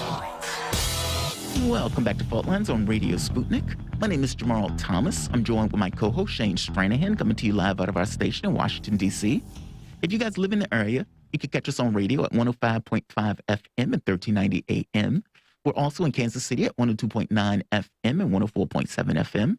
If you guys are digging what Shane and I are putting down, whatever platform you're consuming this content on, give us a like and share that audio or video. You can also reach us by phone at 202-521-1320. That is 202-521-1320. Your engagement helps make this show what it is, so definitely don't be shy. And it seems that our guest is here. So let's just get to him right away. Carl Zhao. Carl is host. No, he's not. Oh, he's not? No, he's not. I thought I read it says, yeah, he's still on. Oh, okay. Well, that was oh, that was a different one. I'm sorry. Yeah. I'm sorry. I misunderstood. No, you're good. Okay. Well, we're still trying to get our guest on. He may not be able to come on. He just hit us up, let us know he wasn't feeling well after a vaccine shot. Under the weather after getting the shot. Yes. Which is a thing that people get. Yeah, it happens, apparently. I wish he would have given us a heads up. There's that. Not bitter. It's frustrating because it would have been such a good conversation, too. I think it's a great conversation. I mean, basically, the question becomes that France, now that France is at odds with the United States, does this allow this kind of, especially considering of the trade deal that is supposed to be coming up between the European Union and the United States? Yep. Well, if France is against it, that deal is not going to take place. France is one of the major countries in the European Union at this point, either the dominant or the second to dominant, especially with Angela Merkel leaving. If not the U.S., who? And of course, it is easy to look around and say, well, China is probably going to be the number two potential for that. Mm-hmm. Well, and China and or Russia. China or Russia. Or both, honestly. Exactly. So the question becomes, does this allow China an entryway into Europe in larger measure than was there prior? Oliver made the point that said once before that China is already in relationships with Europe, regardless of the brinksmanship and regardless of the belligerence and everything else, that relationship is still there, hasn't gone anywhere. Well, would this allow it to be instantiated that much more, especially if there is no way to ease over or paper over what they're considering to be great hurt and anger? And yeah, I mean, so the catch becomes, is this their way into Europe? Or is this their way into Europe in more significant measures? Especially since the U.S. has been trying to kind of rally all of these other countries on their side to be this kind of pivot against Asia. What now? What now? And is Europe going to go along with that? And it seems that whether it's Afghanistan or this, Europe is not happy with the U.S.'s actions. Not at all. And we were talking with Scott Ritter last week, and he brought up this clip from, I believe it was Scott. I believe it was Scott or Mark Sloboda. Brought up a clip from an Australian TV show. You might remember it when I start to get into it. I watched the clip. It came up over the weekend. I thought it was hilarious. If I thought it'd make sense to play it, and, you know, copyright stuff. If I thought it'd make sense to play it on the air, I probably would try to, just because it's so good and actually quite relevant. Basically, you know, they're having it's a fictionalized version of the Australian government. They're having a behind-the-scenes meeting, you know, full staff meeting. Everybody's in, including the military, of course, top brass. They're having this conversation about passing a defense spending bill. And the question comes up, how are we going to justify this? You know, who's the threat? And they, you know, nobody wants to say it. Eventually, the person in charge of the meeting goes, everybody else, I'll say it, and if you agree, just nod. The person says, China. And everybody around the room, like, looks around and starts nodding. And then they go, okay, so what are we fighting China over? What are we supposed to be protecting here? Again, nobody wants to answer, so the person in charge of the meeting goes, trade. Everybody around nods. And then they go, okay, so who are we protecting our trade against? Nobody wants to say anything, as the person in charge of the meeting goes, China. And everybody around the room nods. And then the person in charge of the meeting goes, so you think this makes sense? You think this makes sense? And everybody around just very quickly nods, looks at each other. Yep, this makes perfect sense. On the one hand, I can actually argue that it kind of does. I could argue that it kind of does. It sounds really ridiculous. You want to have parity. You in your trade relations, you don't want the other party that you're trading with to dominate you. Right. But if the language that you're using to describe this stuff is, oh, China's the boogeyman, China's the enemy, it turns out they're your largest trading partner. You're existentially dependent on them, but you're describing them, it's this weird, embittered resentfulness against this larger and more powerful party. That's how it could come across. Or it could come across, the reality on the ground is Australia needs to trade with China. It's definitely in their best interest to do so. On the other hand, Australia militarily is completely dependent on the United States. And so they need to say a certain kind of thing. And so how it comes across, you're right. Technically, there's a way in which it makes sense, but how it comes across, the way that we're putting these things, and I bring that up, doesn't just apply to Australia, also, of course, applies to the United States. Remember, we were talking about this. For years there, we hated Russia. United States, I mean. For years there, Russia was our enemy. We've sort of forgotten that. 2020, we started to forget that seriously after the impeachment of Trump. Remember, it was early 2020. All this stuff was going on. After that had faded out, COVID hadn't quite hit yet. There was like this vacuum in the room where Russia silently receded into the background and China, very silently sort of came forward. And there was this like weird shifting of focus. Pivot to Asia years later. Anyway, despite this, I talked about Russia because for years there, we were like a major trading partner with them. Even while we were criticizing them as our worst enemy. I believe, what was it? Second largest import of crude oil was from Russia through the Arctic, importing massive amounts of Russian crude oil to be processed here in the United States. Big trade deal. And that was going on through the entirety of the Russiagate period, that relationship. My point is, the rhetoric about, the way we talk about this stuff, the optics of the situation doesn't always match the reality, which makes me hopeful about war. Hopeful that it is grift and that it's not insanity. That these are people who don't actually want to push us to the brink of a nuclear catastrophe, but instead want to milk the cow as much as they can before it inevitably gets sent out to slaughter or something like that, that we're not actually tiptoeing our way into a large conflict, Armageddon. But yeah, they're just making money. No, that makes sense. I mean, because you're right. It doesn't entirely. I think we brought this up before. It's like we're saying China committed genocide, but they're like number 2 trading partner. It's like, so wait, they're supposedly the Nazis, but we're trading with them in this? Like, it doesn't entirely make sense. And the Australia one is a great example. Australia is one of China's major trading partners, and yet they're getting a nuclear-powered sub in order to keep their major trading partner in check. Like, it doesn't entirely make sense. You're right. From a standpoint of, optics, it looks absurd. But there we go, right? It's kind of anywhere you are is where you're at. And I guess it's one of those things where there is a certain amount of grift. Australia has certain military relationships with the United States. And it seems that this notion of when the U.S. is pivoting towards China, these other countries, regardless of their relationship with China, ends up going along with it. And so it would be utterly bizarre if Australia did something that would antagonize the relationship with their major trading partner. And yet, here we are. I mean, clearly, China doesn't like it. North Korea is complaining about it. India is complaining about it. Everybody's complaining about it. But yeah, I don't know if the U.S. cares all that much. But I guess the catch becomes what happens going forward, especially with that trade deal. Because I have a hard time believing France is going to give the U.S. a pass on any kind of trade deal with the European Union after this. Now, here's a question that I want to ask.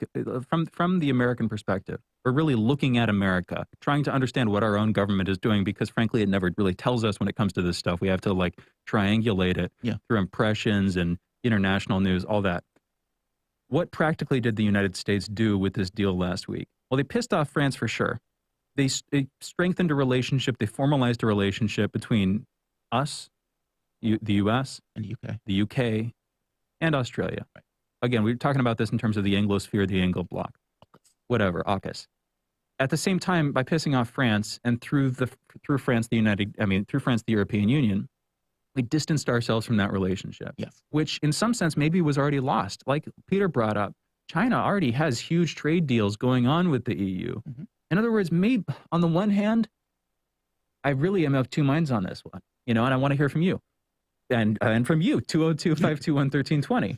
On the one hand, the sclerotic way that our government acts is very consistent, and you can apply that same logic, the same MO to what's going on here. On the other hand, maybe there is a through line that explains it, which is there is a calculated retrenchment, a pulling back from our international stance. We don't believe that we can keep the relationship with the EU up quite as much as we used to. And so we're pulling back, pivoting to the UK, pivoting to a smaller platform, because that's what the establishment realizes they have to do at this point. That's kind of the hope, because if that is the case, then there actually is some sanity in the room. There is some calculation, and it's corruption instead of the loony asylum, the loony ward. I actually think they just didn't care about France's take. I think it's that. Like, I don't know if it's that. Like, I don't think it's the four-dimensional chess stuff. I think it's there's a deal on the table. This is 2D chess. This is the thing. This isn't even too complicated. Yeah. It's like just pulling back from that commitment, pivoting to the UK, who's looking desperately for a partner, that kind of thing. Well, I mean, but I don't see how one negates the other in that sense. Like, meaning a trade deal with the UK doesn't have anything to do necessarily with the trade deal with the European Union. I mean, they can do both. I mean, this seems like there was money on the table, and we got the money on the table. And the belief that France was going to do anything about it, I guess they looked at it and said, okay, what can France legitimately do to retaliate against us doing this? And if that answer was pull their ambassadors, taking the money, I mean, that could be. What does that turn into? Again, we mean like going forward into the future and everything else, like the consequences and everything else. It's not just pulling their ambassadors. That's the next step. That's not the last domino to fall or whatever. Right. That's not the last step. It means that's the first, right? That's the first, and it follows the comments by Ursula von der Leyen that Europe was going to wouldn't wait for the United States permission to intervene militarily. An almost direct quote from her earlier this month, basically saying Europe will be acting ongoing in its own eyes as an independent military bloc. France pulling its ambassadors from the U.S., distancing themselves from the U.S. A big part of this that we should probably bring up is all of when Trump was complaining about how much the U.S. spends on NATO military and how little the European countries spend, he's right. Yeah. So if they want independence, they're going to need to start spending a lot more on that, or they're going to need to secure enough of an interdependent relationship with Russia and China that they don't need to worry about that kind of thing, which effectively means ceding independence and arguably, right, becoming part of this larger Eurasian bloc to a much greater degree. Either they pay for their own military. Please correct me if you see me going wrong here. Either they pay for more of their own military, attaining true independence, or they push away from Russia and China and try to straddle this middle ground and keep depending on the United States, or they don't pay for their military, they push away from the U.S., and they effectively work so hand in hand with Russia and China that they don't need to develop their own military, that it's not even a concern clouding their mind.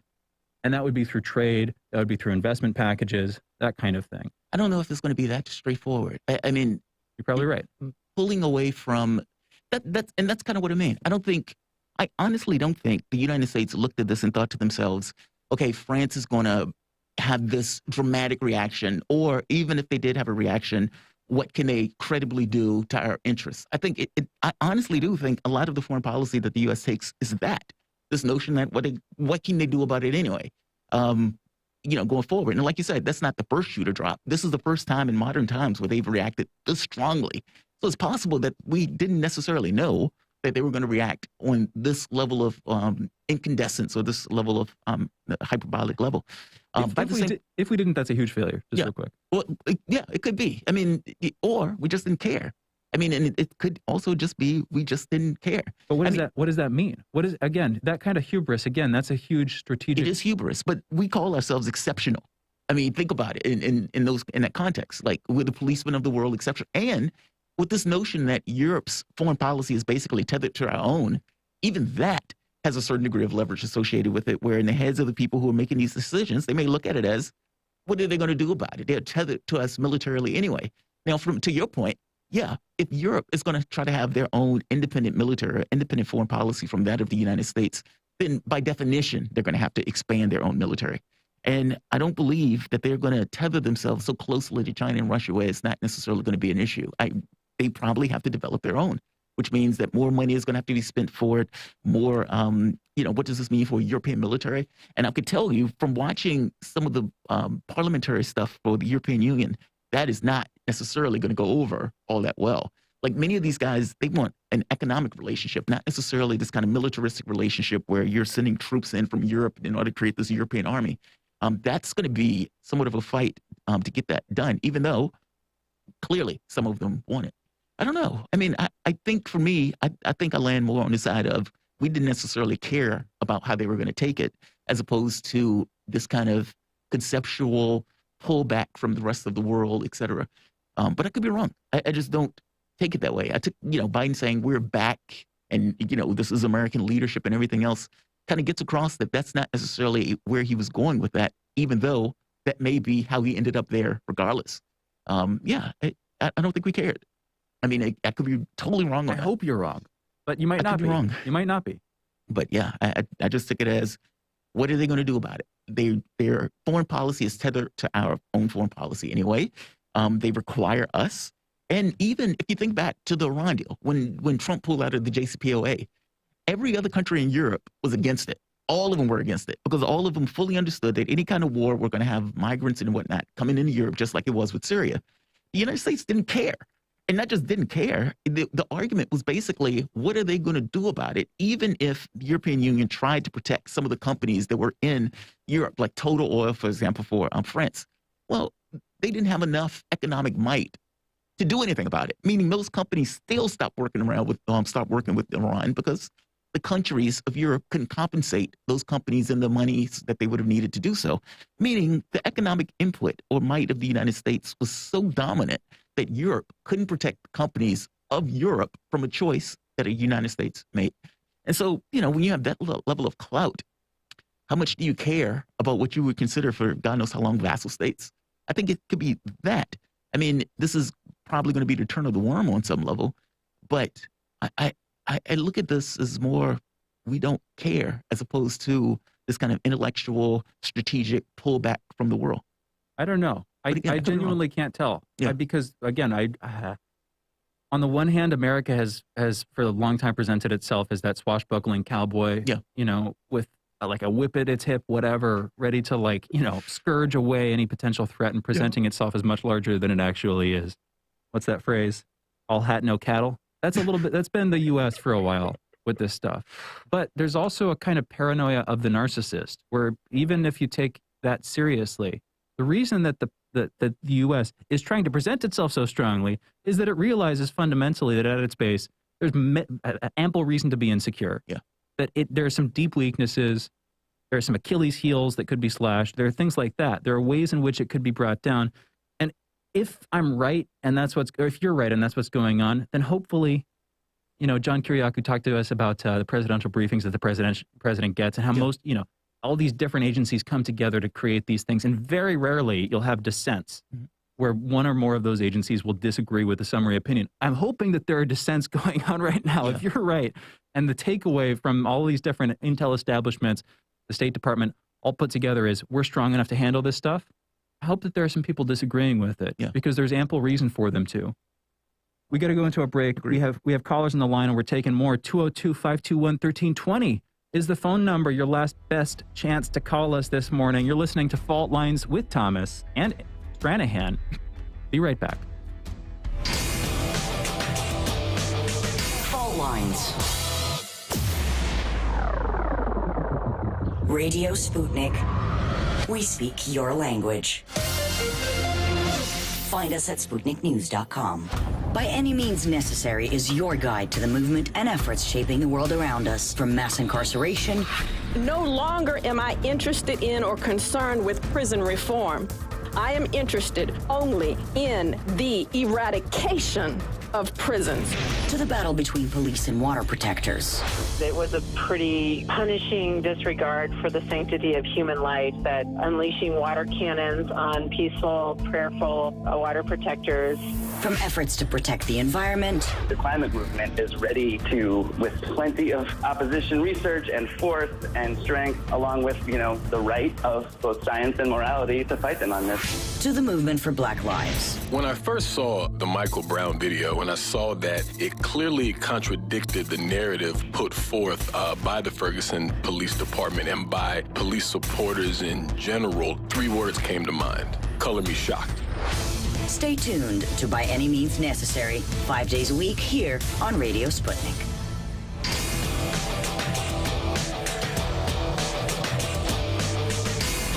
Fault Lines. And we're back taking your calls. You're listening to Fault Lines with Thomas and Stranahan. 202-521-1320 is the phone number. Again, that's 202-521-1320. We have Brave calling in from Atlanta. Brave, I hear you have 3 points. How are you doing this morning, and what are they? Doing pretty good. I'll try to make the first 2 are just points I want to just kind of throw out. Just bits of information. Sky News Australia tonight is doing they're releasing a documentary, a full-length documentary on the lab leaks and all of Shari Markson's investigative journalism that she's done on the subject matter. I would just encourage anyone that's interested or concerned with the way the COVID thing has been handled, just over the top, just vaccines, no vaccines, not really concerned with that part, but just overall, if you're interested in the way this thing has been handled and just bumbled, I think it would be a great thing for people to watch. Again, that's on Sky News Australia. It's supposed to be at 8 o'clock tonight. I'm not sure if it's their time or our time or whose time, but just kind of want to throw that out there. Also, I read an article over the weekend from the many news updates that I follow from my own channel and stuff, about crisis actors in Australia, yet again, another Australia point. So I'm not sure if Michael from Australia is listening, but if he is, love if he would call in and kind of, if he has any input on it or knows anything about it. But apparently it was a pretty big deal, a pretty big headline in Australian news about these 3 actors that were these 3 supposed COVID victims, I just say, and they were they were filming from their bedside. They were all sick, but then it comes out that they're all actors, they're crisis actors, and the public is kind of in the outrage about it. So I would love to know from someone who's in Australia, usually that's Michael who calls in, if this is something that's really happening or if it's just some news, some bullcrap information in the social media. And then my final thing is, I think what we're seeing, you've got the conversation you guys are having right now about France and all, and everybody's kind of in an uproar about it. It's strange, but it just seems like what we have is a little more of what we had with Trump, but now with Biden, I think even more dangerous is you have 2 people that are supposed to be the figureheads who are supposed to be in charge, I guess, or at least the president would have that vision, like, say, Obama, whether you supported him or not. I did not. Or even Bush, for that matter. I did not support him either. But they at least have some sense of leadership and some sense of direction. Trump obviously didn't really know what he was doing at all, and he was a braggadocio, but didn't follow up on anything, which is why I find it hard to believe that he could ever successfully attempt a coup, because he doesn't follow up with anything, right? But with Biden, the guy clearly has early set dementia, right? So I think that what you have is all of these different groups behind him, and even in his administration, the different agencies, the intelligence agencies and all, I think everybody's vying for power and making moves because there is no clear guidance from the supposed leader. And when you have that, then the people under you can do what they want to do, even though they're typically people that that leader goes to for support and advice for policy anyways, it just kind of takes him out of the picture, and there's no one to actually put a hammer down and say, no, this is the direction we're going in. Because, I mean, how could he? He could barely get through a speech, right? So I just think it's pretty interesting. And it's kind of scary because I've never really believed that there were no hands on the wheel. I've never really believed that. I've always believed that the powers that be had a clear goal as to transferring all the wealth to themselves and basically destroying the country as we see it, because our lives don't really matter to them. But in this case, it's not so much an argument of incompetence as there is no head in the room, so the Leviathan is just going crazy, and all of its different elements are just going in whatever directions they see fit, and maybe even a battle between interagency battle or inter-administration battle for power and direction. I'll leave it there. If that makes sense, I'll leave it there. It's what you guys say. Brave. That 1,000% makes sense. 1,000% makes sense. And it's why I've got to be honest. You're like my top 3 and my top 3 favorite callers. Brave. Love you, man. Thank you very much, man. And I mean that platonically. Appreciate you calling in. No homo. No, I don't even know if I can technically legally say that on the air. I cannot. Saul, cut me. That was a meme joke reference thing, and of course, it is actually a joke. I don't even know that I've said this before, but now that I've said that, I feel the need to say it. I'm technically bi, but mostly straight. So I think I have the card or something. I don't know. I think I have the card. Okay. Anyway, 202-521-1320 is the phone number. That was all a little bit embarrassing, but I tried to justify my statement. Exactly. I need to. Otherwise, they're going to come for me, right? Otherwise, I'm gone. Brave has a good point. I mean, it does feel like there's no hand on the wheel. And even when Trump was in office, it didn't feel like a hand on the wheel. It's hard to explain. It's almost like, it seems like whether there's a hand on the wheel or not, competence doesn't seem to be as a significant part of it as it was prior. I mean, and I don't know if this is like just looking back, and maybe this is, things look better than they were in the past, that type of stuff, where you look back in the past and it's like, okay, these people seem more competent and more understanding, or at the very least more attuned to this notion of America as a whole, as opposed to their individual ambitions. I don't know if it's that, or if it's just, no, things have degraded to such a degree where whether there's a hand on the wheel or not, it doesn't seem to be able to, I don't know, corral or to direct in any particular fashion that one would deem competence. I mean, 700,000 people dead, like over COVID. It's astonishing. And this is over the course of like a year and a half. And when just basic stuff seems to be capable of doing it. And even like we were talking about earlier today with the eating in restaurants or the standing in lines or the putting kids back in school, none of these things seem to be in line with, I don't know, good outcomes.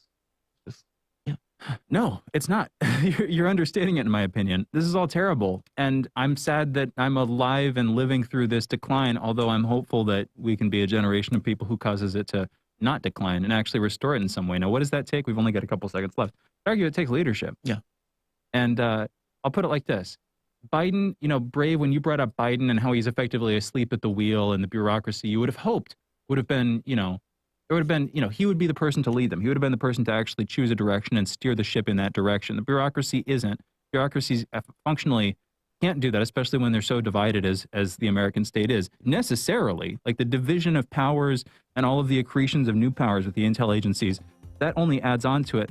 I think the point, though, is that they chose Biden specifically because he wasn't an independent political figure. The DNC elevated Biden, laggingly because they were looking around for better options for a while, but they pushed him because, okay, at least he'll do what we tell him to, which is not the direction of power. That's not the way you want that to be flowing. You want a leader. And until we see leaders, I don't think we're going to see a real restoration. Now, what's that going to take? I don't know. We try to ask these conversations regularly, though. Let's go into our show break. We'll be back tomorrow morning at 7 a.m. Eastern. You've been listening to Fault Lines with Thomas and Stranahan. See you on the other side.